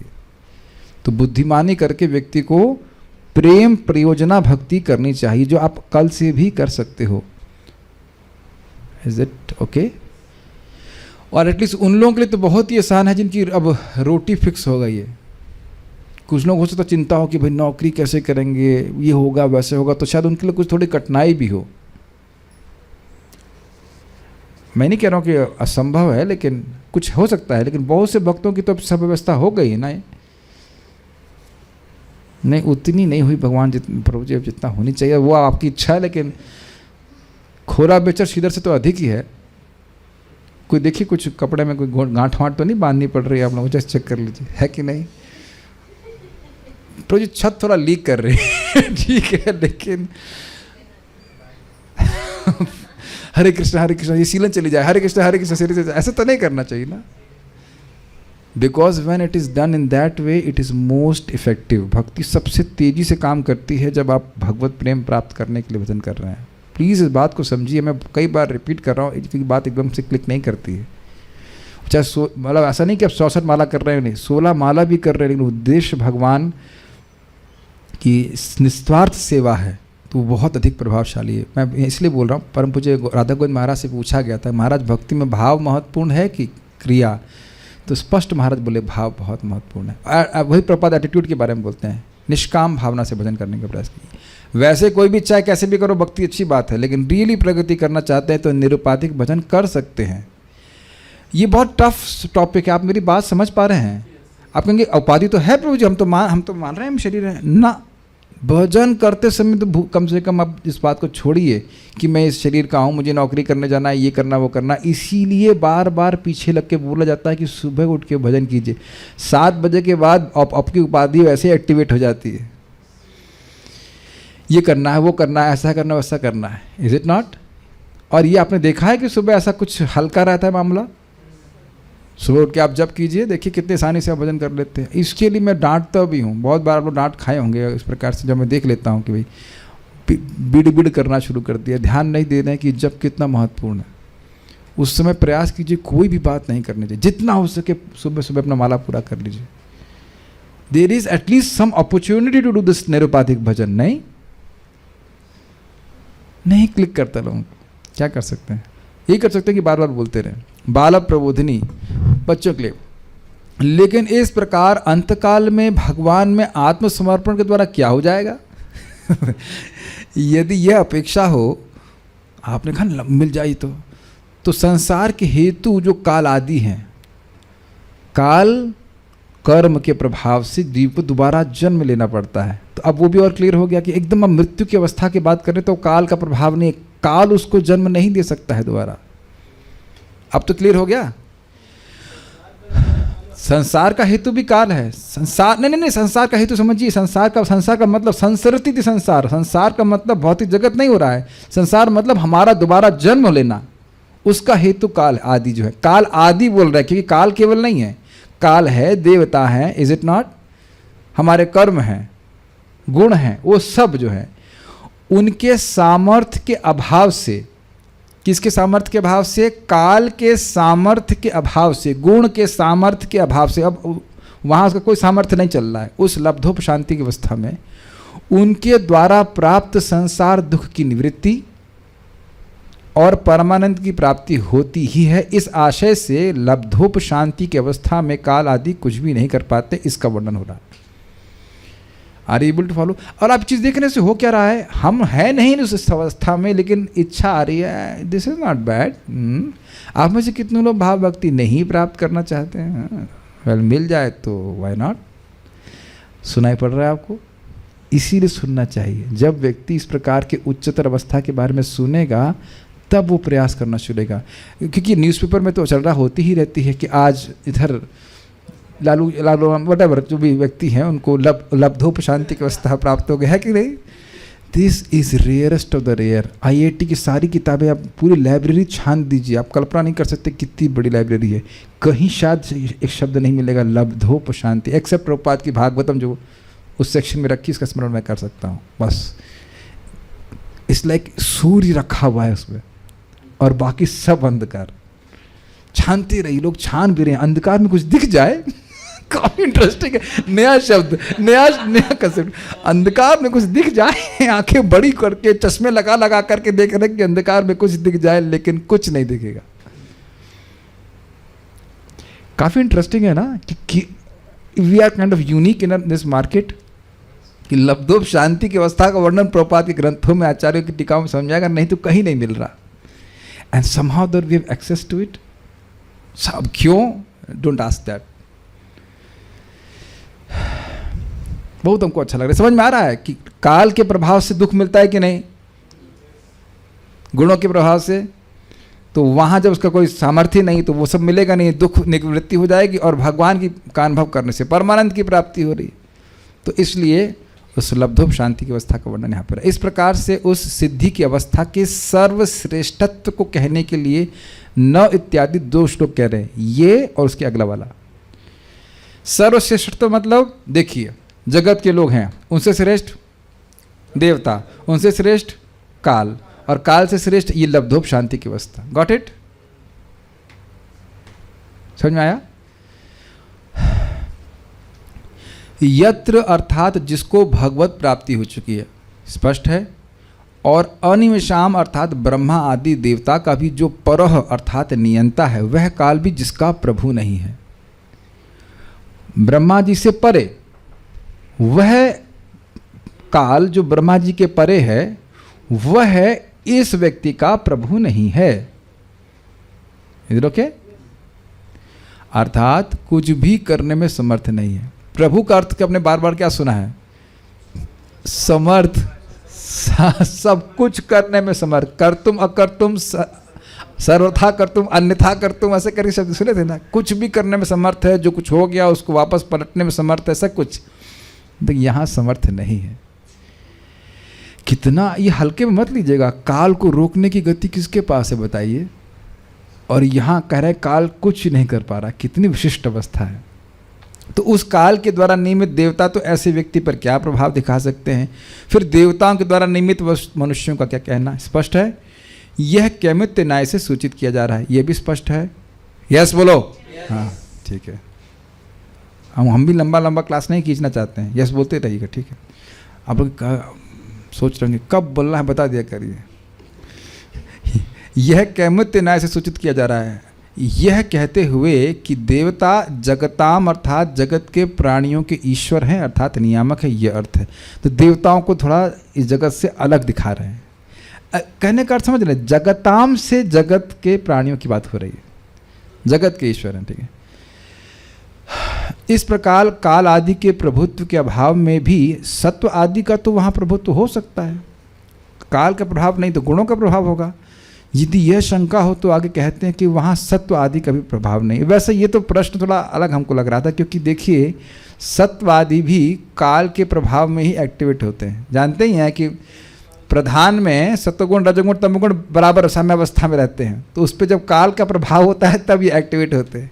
लेकिन एक प्रश्न बना करके पूछा जा रहा है कि भाई काल का प्रभाव नहीं है तो गुणों का प्रभाव होगा, लेकिन अगर काल का प्रभाव नहीं है तो गुणों का प्रभाव भी नहीं होगा। काल के ही अंतर्गत रजोगुण तमोगुण सतोगुण ऊपर नीचे होते हैं कि नहीं, ये दिख रहा है कि नहीं? इज इट एकदम दिख रहा है कि सुबह के समय आप देखिए अपने यहाँ पे सब शांत हो जाता है, सतोगुण व्याप्त हो जाता है, फिर 10 बजे काल के प्रभाव में रजोगुण बढ़ जाता है इत्यादि। तो जब काल का प्रभाव नहीं तो गुणों का प्रभाव कैसे होगा? लेकिन ये प्रश्न बना के बोल रहे हैं, बना रहे हैं कि आप सोचो हाँ हो सकता है कि गुणों का प्रभाव हो, लेकिन कह रहे ना वह भी नहीं है। वह यह शब्द अवधारणा के लिए, मतलब इसमें संदेह नहीं करना, क्योंकि यह भी बहुत अद्भुत बात है, गुणों का प्रभाव ना हो।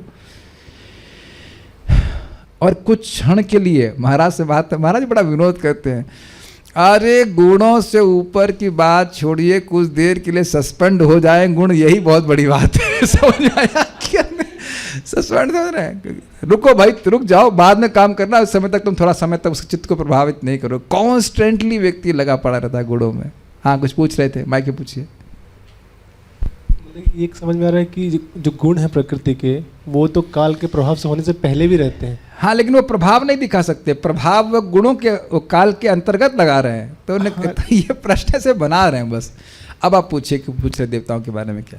तो विकार अर्थात अहंकार और महान अर्थात महत्व सारी मिस्टेक हो गया, महतत्व है, और प्रधान अर्थात प्रकृति, मतलब प्रकृति की अवस्था। अब आप बताओ। हम देखते हैं हमारे इस्कॉन मंदिर में गणेश जी का हम फोटो विग्रह देखते हैं, बहुत सारी इस्कॉन मंदिर में गेट के ऊपर। हाँ ये तो रूप गोस्वामी जी बताए हैं, कोई दिक्कत नहीं, अगर रखना चाहें कर सकते हैं। तो किस कारण से रहते हैं? वही विघ्न नाश करने के लिए, ये स्टैंडर्ड है, कर सकते हैं। लेकिन अभी वो उधर छोड़िए, तात्पर्य देखते हैं। विनाशकारी काल जो भूत वर्तमान तथा भविष्य के रूप में स्वर्गस्थ देवताओं को भी नियंत्रित करता है। कैसे करता है? जब स्वर्ग का अधिपति का समय खत्म हो गया तो अब उसको हटना ही पड़ेगा वहाँ से। ये गलत बोल रहे हैं आप, धक्के मार के नहीं निकाला जाता है। ये आप आगे पढ़ेंगे, देवता लोगों का जो इंटरिम समाप्त होता है तो फिर ऊपर प्रकृति करते हैं। हाँ अपने मन से कुछ आप देख रहे हैं, ये बहुत बड़ा स्पेकुलेटर है, अपने मन से। वो आप जो बोल रहे हैं वो होता है छीने पुण्य वाली बात है, कि कर्म कांड करके व्यक्ति पर पहुंचता है, उसका पुण्य क्षीण हो जाता है तो फिर उसको नीचे जाना पड़ता है। हाँ लेकिन देवताओं की बात कर रहे हैं, इंद्र को धक्के मार के नहीं हटा जाएगा। यहाँ एक इस विशेष बात है कि इंद्र अपने पद से नहीं हटना चाहेंगे और उसके बाद बलि महाराज के संग वामन देव आएंगे, लेकिन हर बार इंद्र झगड़ा करके अपना पद त्यागते हुए ऐसा नहीं है। हाँ ये हो सकता है कि शत्रु लगाते, लेकिन हम बात कर रहे हैं कि काल की बात कर रहा हूँ मैं। काल काल काल कैसे कंट्रोल कर रहा है, वो मना नहीं कर सकते हैं कि हम देवता बने रहेंगे। काल आ गया, आपको जाना पड़ेगा। यानी कि आप समझ गए, लब्धोपशांति की अवस्था में कोई भूत वर्तमान और भविष्य नहीं है, केवल वर्तमान है। और इस वर्तमान में आप किस रूप में वर्तमान हैं? भगवान को निरंतर देखते हुए आनंद की अवस्था में। ये देख रहे हैं कि वास्तविक रूप से हमारा कोई भूत वर्तमान भविष्य नहीं, और हम भूत की चर्चा करते रहते। आज ही भक्त को हम एकदम रोक दिए तुरंत। ये प्रभु जी ऐसा हो गया, बस हमने कहा रुक जाइए आप, गॉन। मैंने उस वक्त को कई बार समझाया है कि जो आपके संग घटित हुआ, बुरा अच्छा जो कुछ भी हुआ, पहली बात तो वो आपके संग घटित नहीं हुआ, और वो कर्मानुसार होना चाहिए। ये इसमें हम ना उलझे रहे। ही बुर्जन प्रभु समझाते हैं, don't try to reframe your past, it's gone. Can you let it go? It's already gone, just let it go. देख रहे हैं हम कितने अज्ञान में चले। मेरी बात समझ पा रहे? ये हो जाता, वो हो जाता, ये हो जाता, यहाँ तक कि आप ये देख पा रहे हो, पता नहीं अब देख पा रहे कि नहीं, जो आपने गलतियाँ भी की हैं वो आपको करनी थी। अब ये अगर आप देख पाएँ तो, मैं भक्ति में आने की बात कर रहा हूँ। आज अगर आपको वापस बोला जाए कि वो दोबारा गलतियाँ करो तो आप नहीं करने वाले। उस टाइम वो चेतना थी, उस बिवल्डरमेंट में व्यक्ति कर रहा है, इसीलिए भगवान गलतियां नहीं देखते भक्तों की। जो लोग सिंसियरली भक्ति कर रहे हैं, मैं उसकी बात कर रहा हूँ। सिंसियरली भक्ति करने के बाद भी कुछ गलती हो ही जाती है ना, you can distance your self from that mistakes. आप पता नहीं मेरी बातें समझ रहे हैं कि नहीं? This is very subtle actually, this is very subtle. उन गलतियों से भी अपने को दूर रखो। मेरी कुछ बात आप लोग समझ भी पा रहे हैं? बात बहुत सूक्ष्म बात है।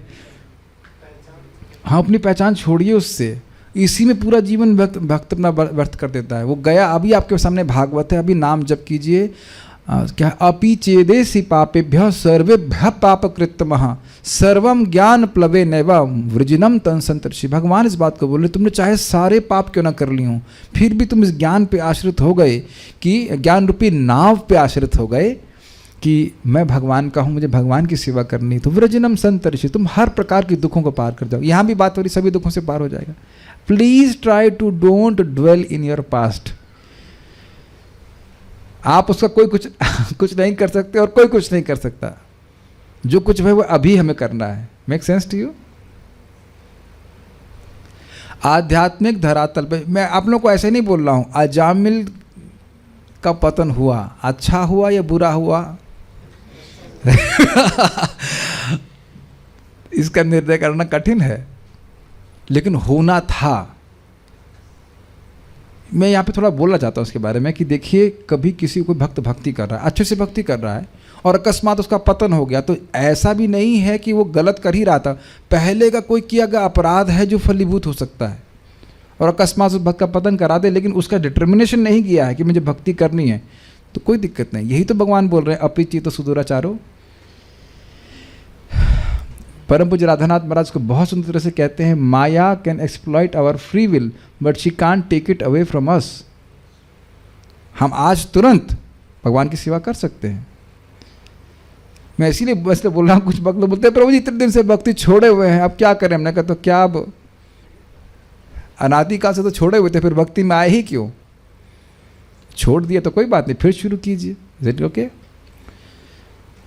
तो खैर हम बात कर रहे थे कि विनाशकारी काल जो भूत वर्तमान तथा भविष्य के रूप में स्वर्गस्थ देवताओं को भी नियंत्रित करता है, आध्यात्मिक धरातल पर अपना प्रभाव नहीं दिखा पाता। काल का प्रभाव जन्म मृत्यु जरा तथा व्याधि के रूप में प्रकट होता है। दिख गया आपको? इसी जीवन में उनका जन्म दिख गया। ठीक है, चलिए। मृत्यु पता ही है कि होगी, जब भी होगी। बुढ़ापा काल के द्वारा आ रहा है, और व्याधि आ रही है काल के द्वारा। ये दिख रहा है कि काल के द्वारा आ रही है कि वायरस के द्वारा आ रही है? हाँ, गुड, यार इंटेलिजेंट डिवोटीज। काल के द्वारा आ रही है। एकदम बढ़िया चल रहे थे और एकदम से किसी ने बोला जाओ अल्ट्रासाउंड कराओ, और उसके बाद ये परेशानियाँ। लेकिन अल्ट्रासाउंड की प्रॉब्लम नहीं है, काल है। मैं देखा था उस दिन, मैं सोच रहा था तानिश प्रभु ज़्यादा किच करते हैं, क्या अल्ट्रासाउंड कराने की क्या जरूरत, कौन जाए। और एकदम से उस दिन मुझे बहुत प्रेरणा मिली, लेकिन आज जाओ तो। आपने कभी देखा इस तरह से कुछ कार्य करने की एकदम से बहुत प्रेरणा मिलती है? मैं बता रहा हूँ, मैं बिल्कुल बोल रहा था ये व्यक्ति मेरे पैसे खर्च करवा रहा है, क्या फ़ायदा होगा, वहाँ जाके लाइन में लगना होगा, क्या वो ये हम पता बहुत गुस्सा था। मैंने कहा वो जो भी डायग्नोसिस को मैं हर एग्जाम्पल दे रहा हूँ कि ये आप लोगों से कभी हुआ है कि कुछ करने के लिए आपको एकदम बहुत स्ट्रांग प्रेरणा आने लगती है? ये काल के द्वारा हो रहा है। लेकिन व्याधि आती है काल के द्वारा, ये दिख रहा है आपको, बैठे बिठाए जिसे कहना चाहिए कि नहीं, धड़ धड़ धड़ धड़। क्या कह रहे हैं? माइक पे दीजिए। ये जब देख रहे व्यक्ति तो बहुत, वो एक ऑब्जर्वर के रूप में जगत में रहेगा। हमको भी बहुत अच्छा कंसेप्ट लगता है ऑब्जर्वर के रूप में। हाँ बोलिए। तो जो हम भगवान की भक्ति में बढ़ने के लिए कुछ कर रहे हैं, क्या वो भी कुछ काल के प्रभाव से? हाँ, देखिए, इस बात को भगवान कहते हैं काले ना आत्मनि विंदति। श्रद्धावान श्लोक देखिए, श्रद्धावान लभते ज्ञानम तत्परः संयतेन्द्रिय ज्ञानम लब्धा परम शांतिम अचिरणादि गच्छति। और उसी के आगे पीछे के कालेन आत्मनि विंदति शब्द देखे, या फिर छठे अध्याय में कालेन आत्मनि विंदति। काल के द्वारा कंट्रोल नहीं है, लेकिन कालांतर में भक्ति के रिजल्ट आते हैं। काल का अब ये नहीं कि आज हमने 16 माला किया तो आज ही हमें भगवान की भक्ति प्राप्त हो जाएगी। क्रमे क्रमे धीरे धीरे, काल बीतने से नहीं होती है। भक्ति कर रहे हैं, पता कुछ अजीब सी बात है ना, नाम उच्चारण करने वाले पे काल का प्रभाव नहीं है, लेकिन नाम कुछ काल बीतने के बाद अपना प्रभाव दिखाता। अब तो क्लियर हो रहा है कुछ? नाम भगवान है कि नहीं? नाम स्वतंत्र हैं, वो कुछ प्रतीक्षा करवाना चाहते हैं, फिर प्रभाव दिखाएंगे। प्रभाव तो आपको कल भी दिखा सकते हैं, तुरंत भी दिखा सकते हैं, तुरंत ही भगवान के अपने पास लेके आ सकते हैं। तो बहुत अच्छा आपने प्रश्न किया कि क्या भक्ति काल के अंतर्गत है? नहीं, लेकिन भगवान की ऐसी व्यवस्था है कि कुछ भजन करेगा तो कुछ काल बीतने के बाद उसको लाभ प्राप्त होता है, लाभ क्षमा कीजिएगा, प्रभाव दिखता है। कर्म के अनुसार नहीं चलती है और काल के अनुसार भी नहीं चलती। भगवान अब चाहेंगे कल ही आपको शुद्ध भक्त बना दें, करते नहीं क्या बताइए? उनकी इच्छा है। अब मेरी बात बहुत ही सूक्ष्म बात है, भगवान का नाम का प्रभाव तुरंत स्टोर हुआ, बोलिए हरे कृष्णा हरे कृष्णा, तो अनंत कोटि जन्म के पाप नष्ट हो गए। लेकिन दिखाई नहीं पड़ता है आपको, दिखाई पड़ेगा वो भगवान के नाम की इच्छा से, वो प्रसन्न हो जाएंगे तब इस पर निर्भर करता है। बहुत अच्छा प्रश्न आपने किया। ये नहीं कि आपने इतने दिन माला जपा तो आपको सिद्धि मिल जाएगी, समझ में आई बात? ये नहीं है। भगवान प्रसन्न हुए कि नहीं उस पर निर्भर करता है, कृष्ण की कृपा मिलने पर निर्भर करता है। समय की बात नहीं है। समय होता, समय की बात होती तो बहुत आसान हो जाता है, लेकिन समय की बात नहीं है। भगवान कितने प्रसन्न हुए हैं, लेकिन होता यह है कालांतर में प्रकट होता है, और लेकिन वो इच्छा भगवान की इच्छा से होता है, काल की इच्छा से नहीं होता। Very good question, very good question. काल का प्रभाव देख रहे हैं, यहाँ पे लिखा ना, काल का प्रभाव जन्म मृत्यु जरा व्याधि के रूप में प्रकट होता है, भक्ति के रूप में प्रकट नहीं होता है। भक्ति काल पर निर्भर नहीं करती है। जो भक्त को सुख और दुख आता है वो भगवान की व्यवस्था से आता है, ताकि उसकी भक्ति बढ़ जाए। ओके, हाँ वो तो है ही। काल अगर भक्ति प्रदान कर रहा होता तो हम तो अब तक भक्त बन गए होते। ये हमारे दिमाग से हमको बाहर निकालना पड़ेगा कि हम काल के प्रभाव से आगे बढ़ जाएंगे। हम एटीट्यूड के अनुसार भक्ति में प्रगति करते हैं, काल से कुछ नहीं होता है। Is it okay? Good question. और ये चारों नियम भौतिक ब्रह्मांड के किसी भी भाग में ब्रह्मलोक तक, जहाँ लोगों की आयु अत्यधिक है, सर्वत्र पाए जाते हैं। दुर्जय काल ब्रह्मा तक की मृत्यु का कारण बनता है। उसको ब्रह्मा जी ने स्वयं स्वीकार किया था हिरण्यकशिपु के आगे कि भैया बेटा हमको भी मृत्यु होगी तो मैं तुम्हें कैसे अमर बना सकता हूँ। तो इंद्र, चंद्र, सूर्य, वायु तथा वरुण जैसे अन्य देवताओं के विषय में क्या कहा जाए? तो प्रपाद एक और कैमित इसमें दे रहे हैं कि जब ब्रह्मा जी को कंट्रोल कर रहा है काल, तो फिर अन्य लोअर देवताओं को क्यों कहना? क्योंकि ब्रह्मा जी के एक दिन में 14 सेट देवताओं के चेंज होते हैं। हर मनवंतर में देवताओं की सरकार आती है, फिर वो चेंज हो जाते हैं। हमारी लंबी आयु का तो कहना ही क्या। हमारी दादी 94 साल जी। अरे तुम्हारी दादी तो कुछ नहीं है। मनवंतर में जरा नीचे मनवंतर से काट दीजिए आप। विभिन्न देवताओं द्वारा संसारी प्राणियों पर निक्षिप्त ज्योतिष प्रभाव भी स्पष्ट रूप से अनुपस्थित रहता है। उनका चार्ट नहीं देख सकते आप। सिद्धि व्यवस्था में जो पहुंच गया, और वो चार्ट उनके काम भी नहीं करने वाला है, काल का प्रभाव ही नहीं है, तो फिर देवता क्या करेंगे? भौतिक जगत में सारे जीव शैतान से भयभीत रहते हैं। सटान मतलब सैटन, सटान। किंतु दिव्य पद पर स्थित भक्त को ऐसा भय नहीं रहता। सटान प्रभाव तो कहने का स्टाइल है, मतलब खराब व्यक्तियों से प्रभावित नहीं होता है। सारे जीव प्राकृतिक विभिन्न गुणों के प्रभाव से विभिन्न रूपों तथा आकारों से अपने अपने भौतिक शरीर बदलते रहते हैं, लेकिन दिव्य स्थिति में भक्त गुणातीत अर्थात सतो, रजो तथा तमोगुण से परे होता। इसको थोड़ा समझने का प्रयास कीजिए। जो व्यक्ति क्या था श्लोक?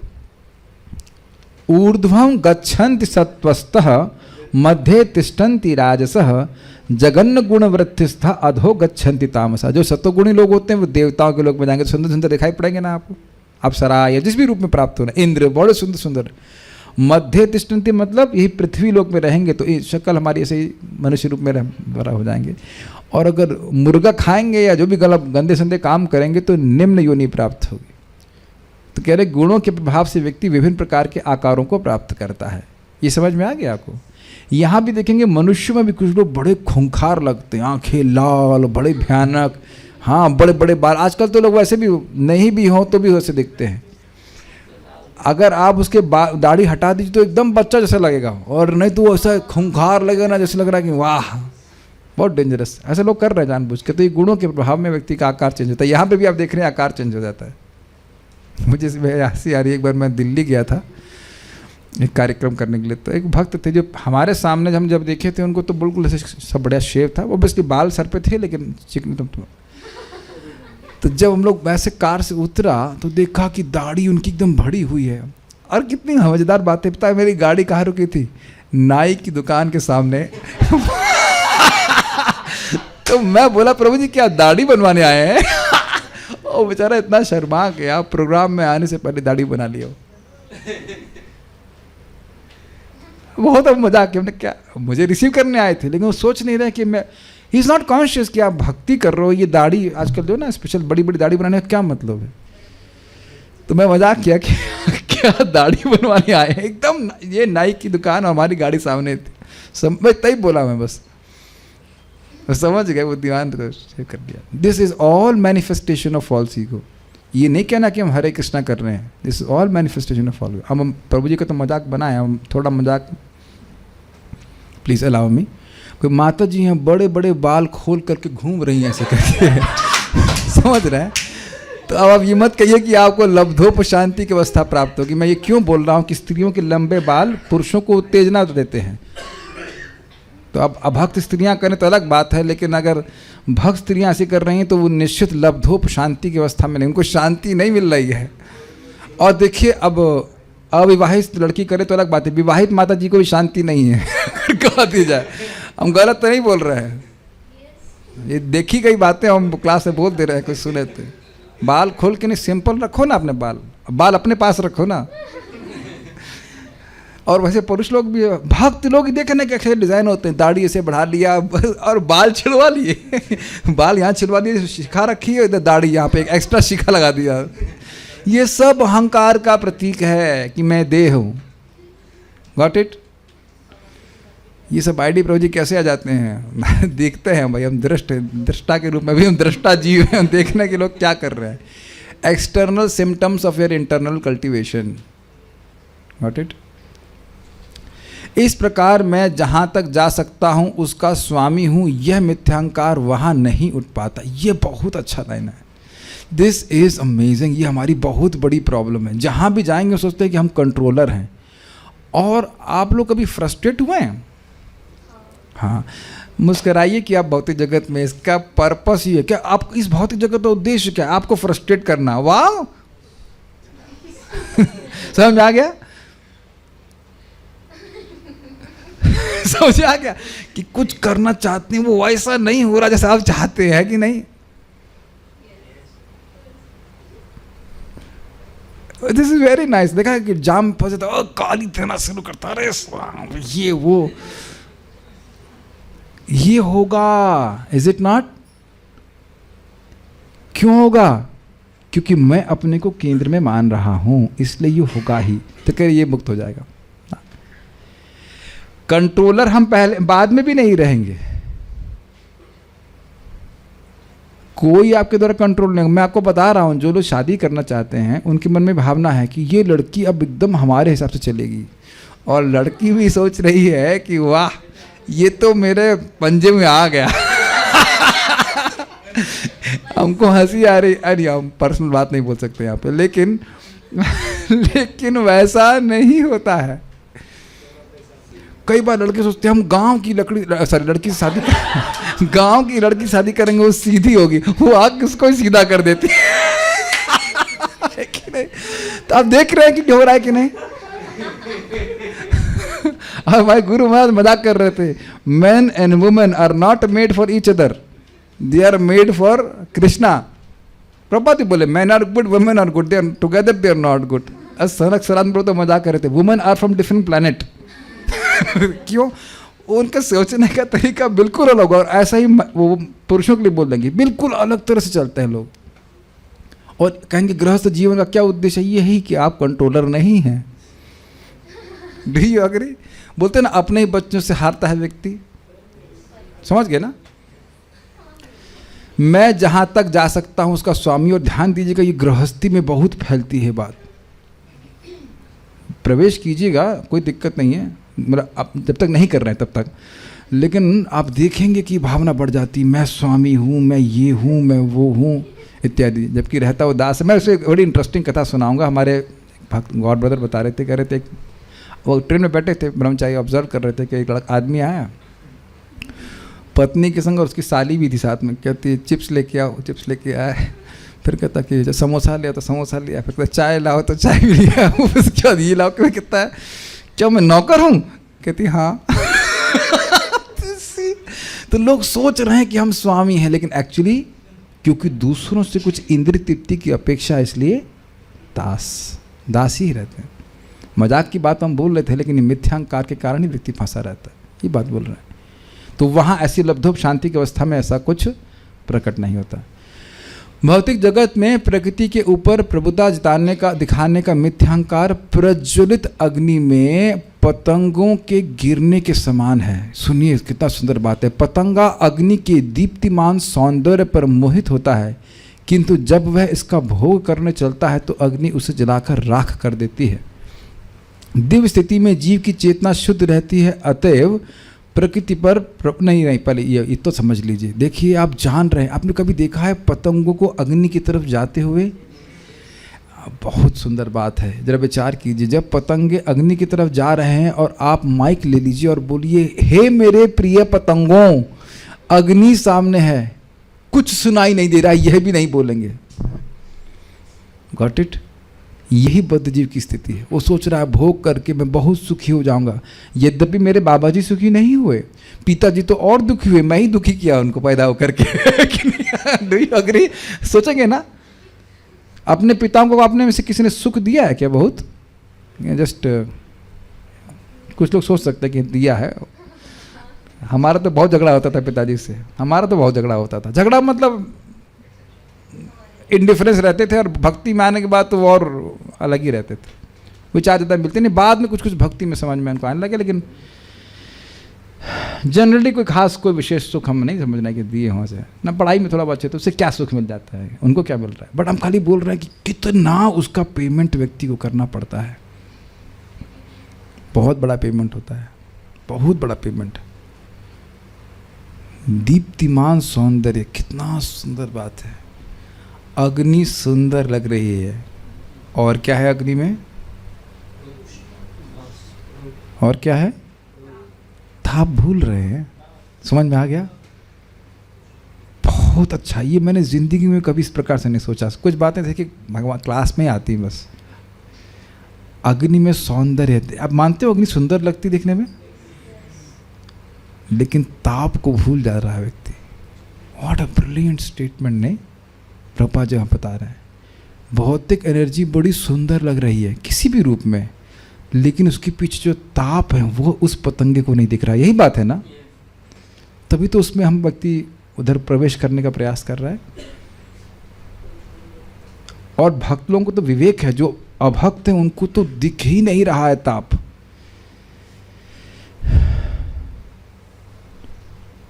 देखिए एक इंडिपेंडेंट पॉइंट है, प्लीज, इज नथिंग अगेंस्ट गृहस्थाश्रम, what it is against, but not spoken against the devotee will choose. आप बताइए कि इस समय अगर आपके गोदी में एक बच्चा होता, तब भी आप भागवती ध्यान से सुन पा रहे होते? भाई ज्ञान का उपदेश दिया जा रहा है, अब बाकी जितना ग्रहण करने का अलग बात है। और उस पर भी लोगों को चैन नहीं होता है। एक संतान हो गया, वो बाल नोच ही रहा है, कह रहे भी थोड़े बच्चे हैं, दूसरे वाला बच्चा भी नोच दे जितना बाकी है। हमको मुख पे बोले, पर मुझे 2-3 साल बस वजन डिस्टर्ब होता है। 2-3 साल व्हाट?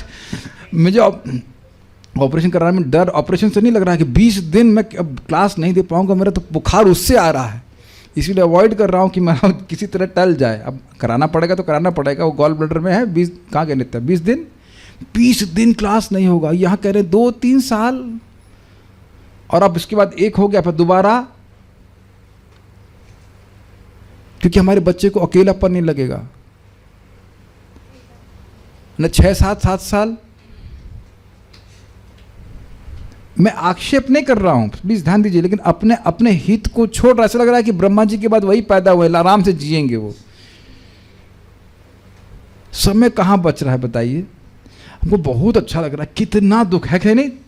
ताप नहीं दिख रहा है व्यक्ति को, बस वो सौंदर्य दिख रहा है। आप ये देख रहे हैं कि भौतिक जगत में माया इसी प्रकार से आकर्षित करती है, हमको बहुत अच्छा लग रहा है। और देखेंगे कि एक और आप बात देखेंगे, अग्नि का जो सौंदर्य है वो स्थायी नहीं है। कुछ लपट लग रही है लेकिन हल्का है ना, फ्लिकरिंग है, लेकिन ताप कांस्टेंट है। Do you agree?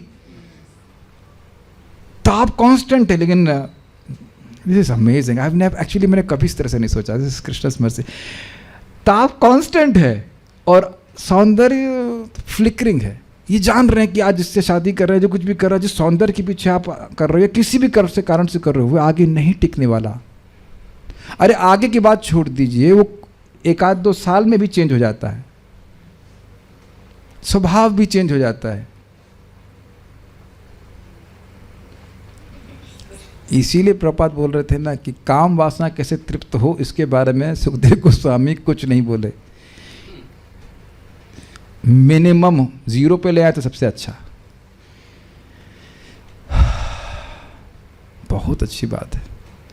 कांटे के सुख से दूर हो जाए तो बहुत अच्छी बात है, कांटे चबाने के। दिव्य स्थिति में जीव की चेतना शुद्ध रहती है, अतएव प्रकृति पर प्रभुता जताने का उसमें मिथ्या अहंकार नहीं रहता।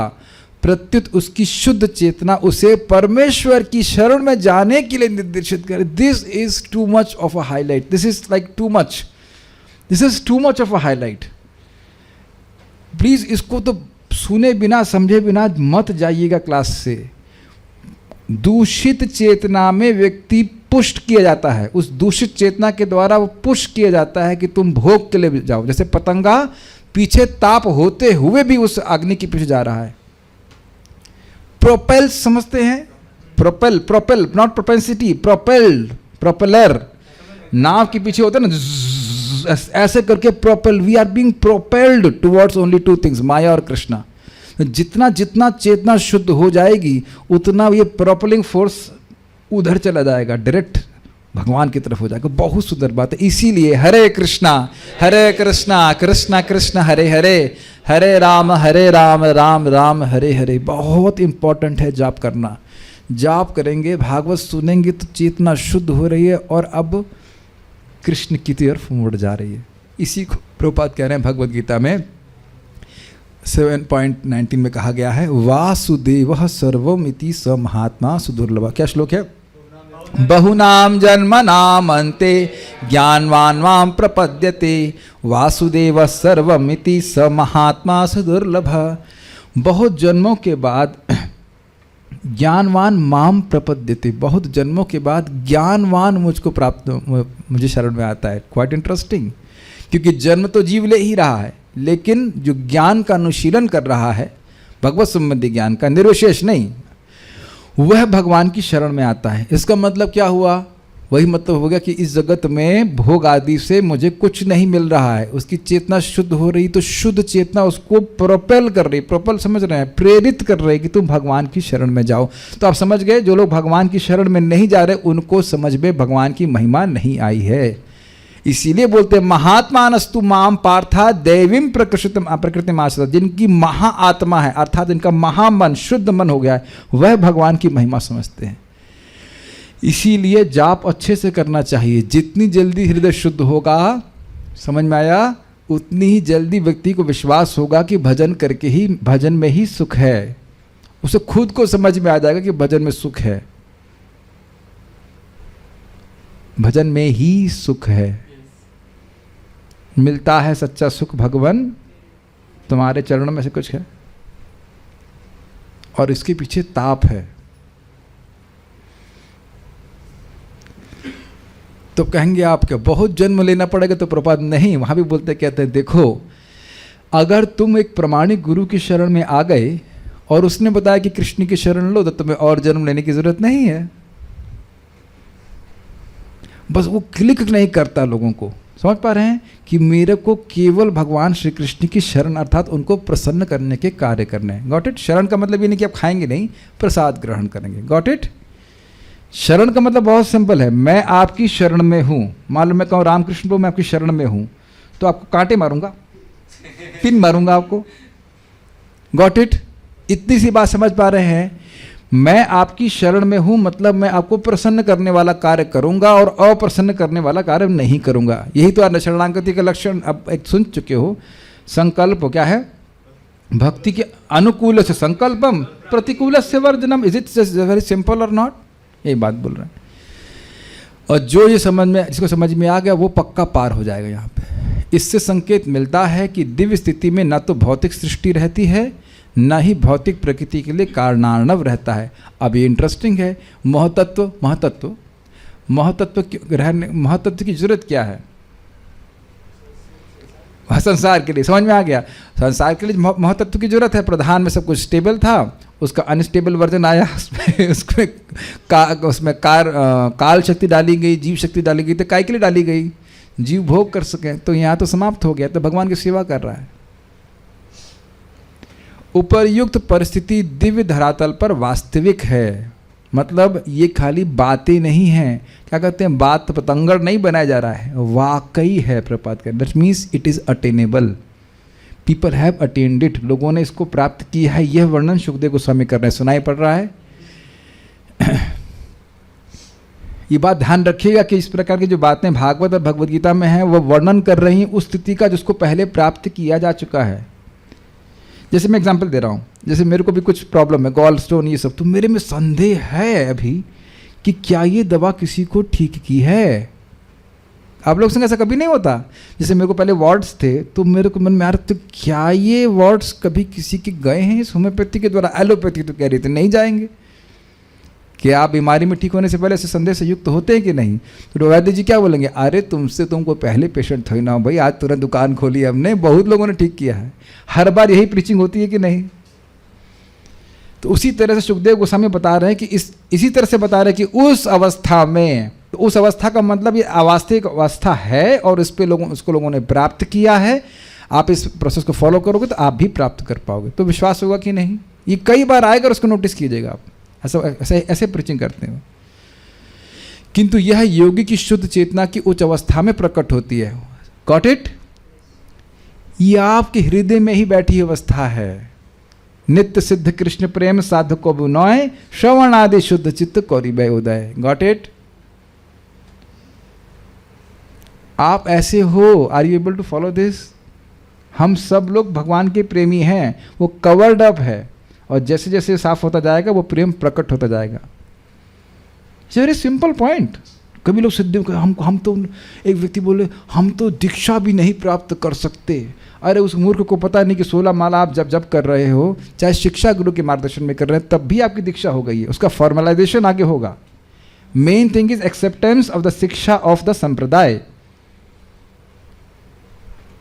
और मैं उस पर और भी बोलना चाहता हूँ, मूर्ख मैं थोड़ा प्रेम से बोल रहा हूँ।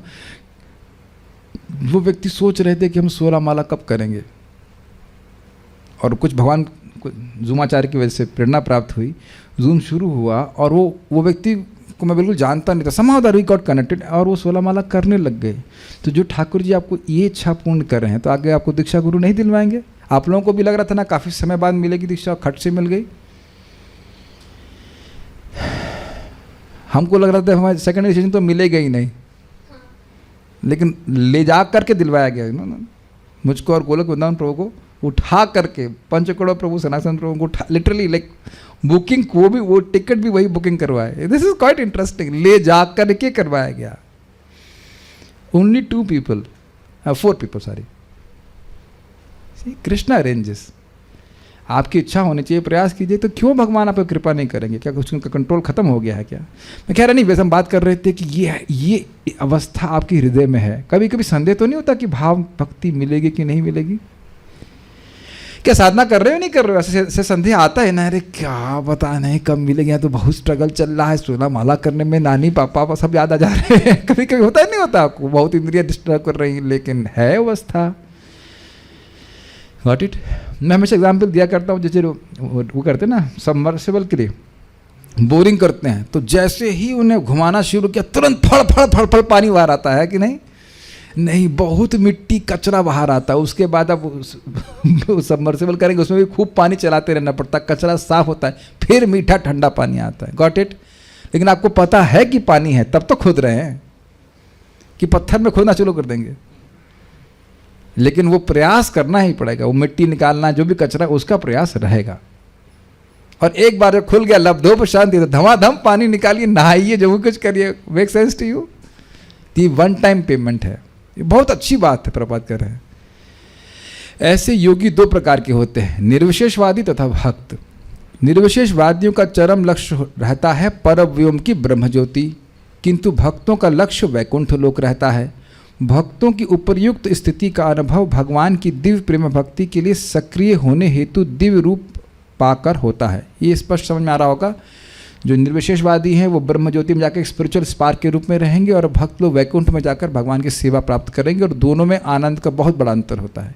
लेकिन निर्विशेषवादी भगवान की संगति की उपेक्षा करने के कारण आध्यात्मिक सक्रियता के लिए आध्यात्मिक शरीर विकसित नहीं कर पाता, अपितु भगवान की ब्रह्मज्योति में आध्यात्मिक स्फुलिंग के रूप में विलीन हो जाता है। ये समझ में आ गया?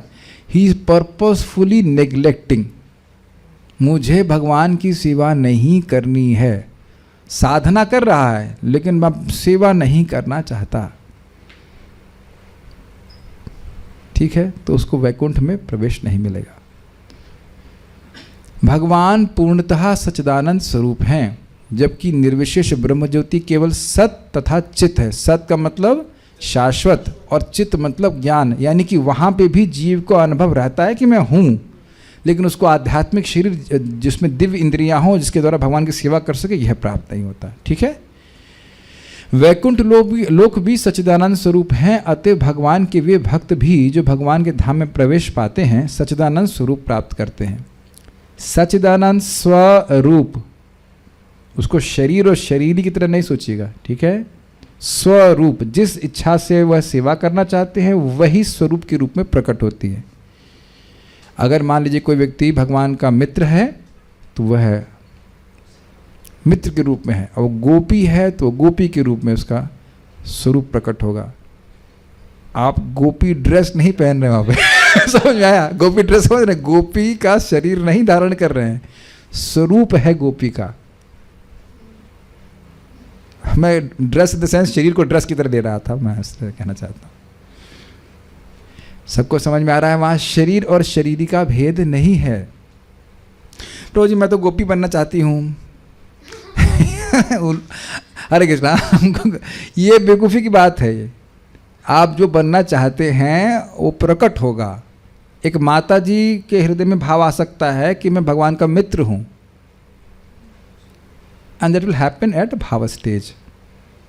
क्या संबंध है आपको मालूम चले? कब मिलेगी भाव स्टेज? जब आपको मिलेगी तो आपको समझ में आ जाएगा। Got it? एक बार पेमेंट है लेकिन डाउन पेमेंट काफ़ी बड़ा है, लेकिन कर लो क्योंकि बहुत छोटा है। सारी बातें समझ रहे हैं मेरी भाषा? जो भी पेमेंट है बहुत आनंदमय आगे, और सारी संघर्ष तो केवल माय डियर डिवोटीज अनर्थ निवृत्ति तक है, और उसमें भी कम होती जाती है। तो क्यों ना इसमें लगा जाए? इस तरह उनमें परस्पर कोई अंतर नहीं रहता। किन में परस्पर कोई अंतर नहीं रहता? भगवान में और भक्त में। ये हम लोग कहाँ चर्चा कर रहे थे? गीता में कर रहे थे? नहीं, कल चर्चा कर रहे थे ना कि भगवान और भक्त आत्मा परमात्मा में लीन हो जाती है, अर्थात वह अपने अस्तित्व को भगवान से अलग नहीं देखती। भगवान के धाम, नाम, यश, पार्षद आदि एक ही दिव्य गुण वाले हैं, और यह दिव्य गुण भौतिक जगत से किस प्रकार भिन्न होता है इसकी व्याख्या इस श्लोक में की गई है। ये एक इंटरेस्टिंग बात है, बहुत इंटरेस्टिंग बात है। आप जानते हो कि नाम उच्चारण कैसे भी हो जाए मृत्यु के समय तो मुक्त हो जाएगा जीव। तो यानी कि नाम अपने प्रभाव से उसको मुक्त करेगा, और धाम, गॉट इट? Got it? आज मैं से बहुत विचार कर रहा हूँ, हमको बहुत अच्छा लगा था। अच्छी लग रही ना बात?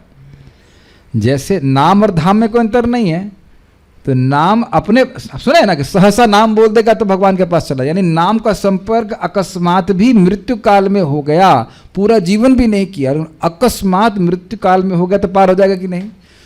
जब नाम और धाम में अंतर नहीं, तो मरते समय भी कोई धाम में आकर शरीर छोड़ दे भगवान की प्राप्ति कर ले, इसमें क्या कठिनाई है? जब इधर स्वीकार करे तो उधर भी स्वीकार कीजिए। नाम, धाम, यश, पार्षद सभी एक ही दो गुण वाले हैं। यह भक्त का स्मरण हो जाए, भक्तों का संग हो। भगवत गीता में श्री कृष्ण ने 3 प्रमुख विषयों कर्मयोग, ज्ञान योग तथा भक्ति योग का वर्णन किया है, किंतु इनमें से केवल भक्ति योग द्वारा ही मनुष्य वैकुंठ लोक पहुंच सकता है। अन्य 2 विषय वैकुंठ लोक पहुंचाने में अक्षम रहते हैं, भले ही वे ब्रह्मज्योति तक सुगमता से पहुंचा दें, जैसा कि ऊपर वर्णन किया गया है। थोड़ा समझने का प्रयास कीजिए। कर्मयोग से मतलब निष्काम कर्म, उससे क्या होता है, हृदय की शुद्धि होती है। और उसमें क्या करता है व्यक्ति, वर्णाश्रम के कर्मों को निष्काम भाव से और भगवान को समर्पित करते हुए चलता है, कर्म के फल को, उससे हृदय शुद्धि होती है।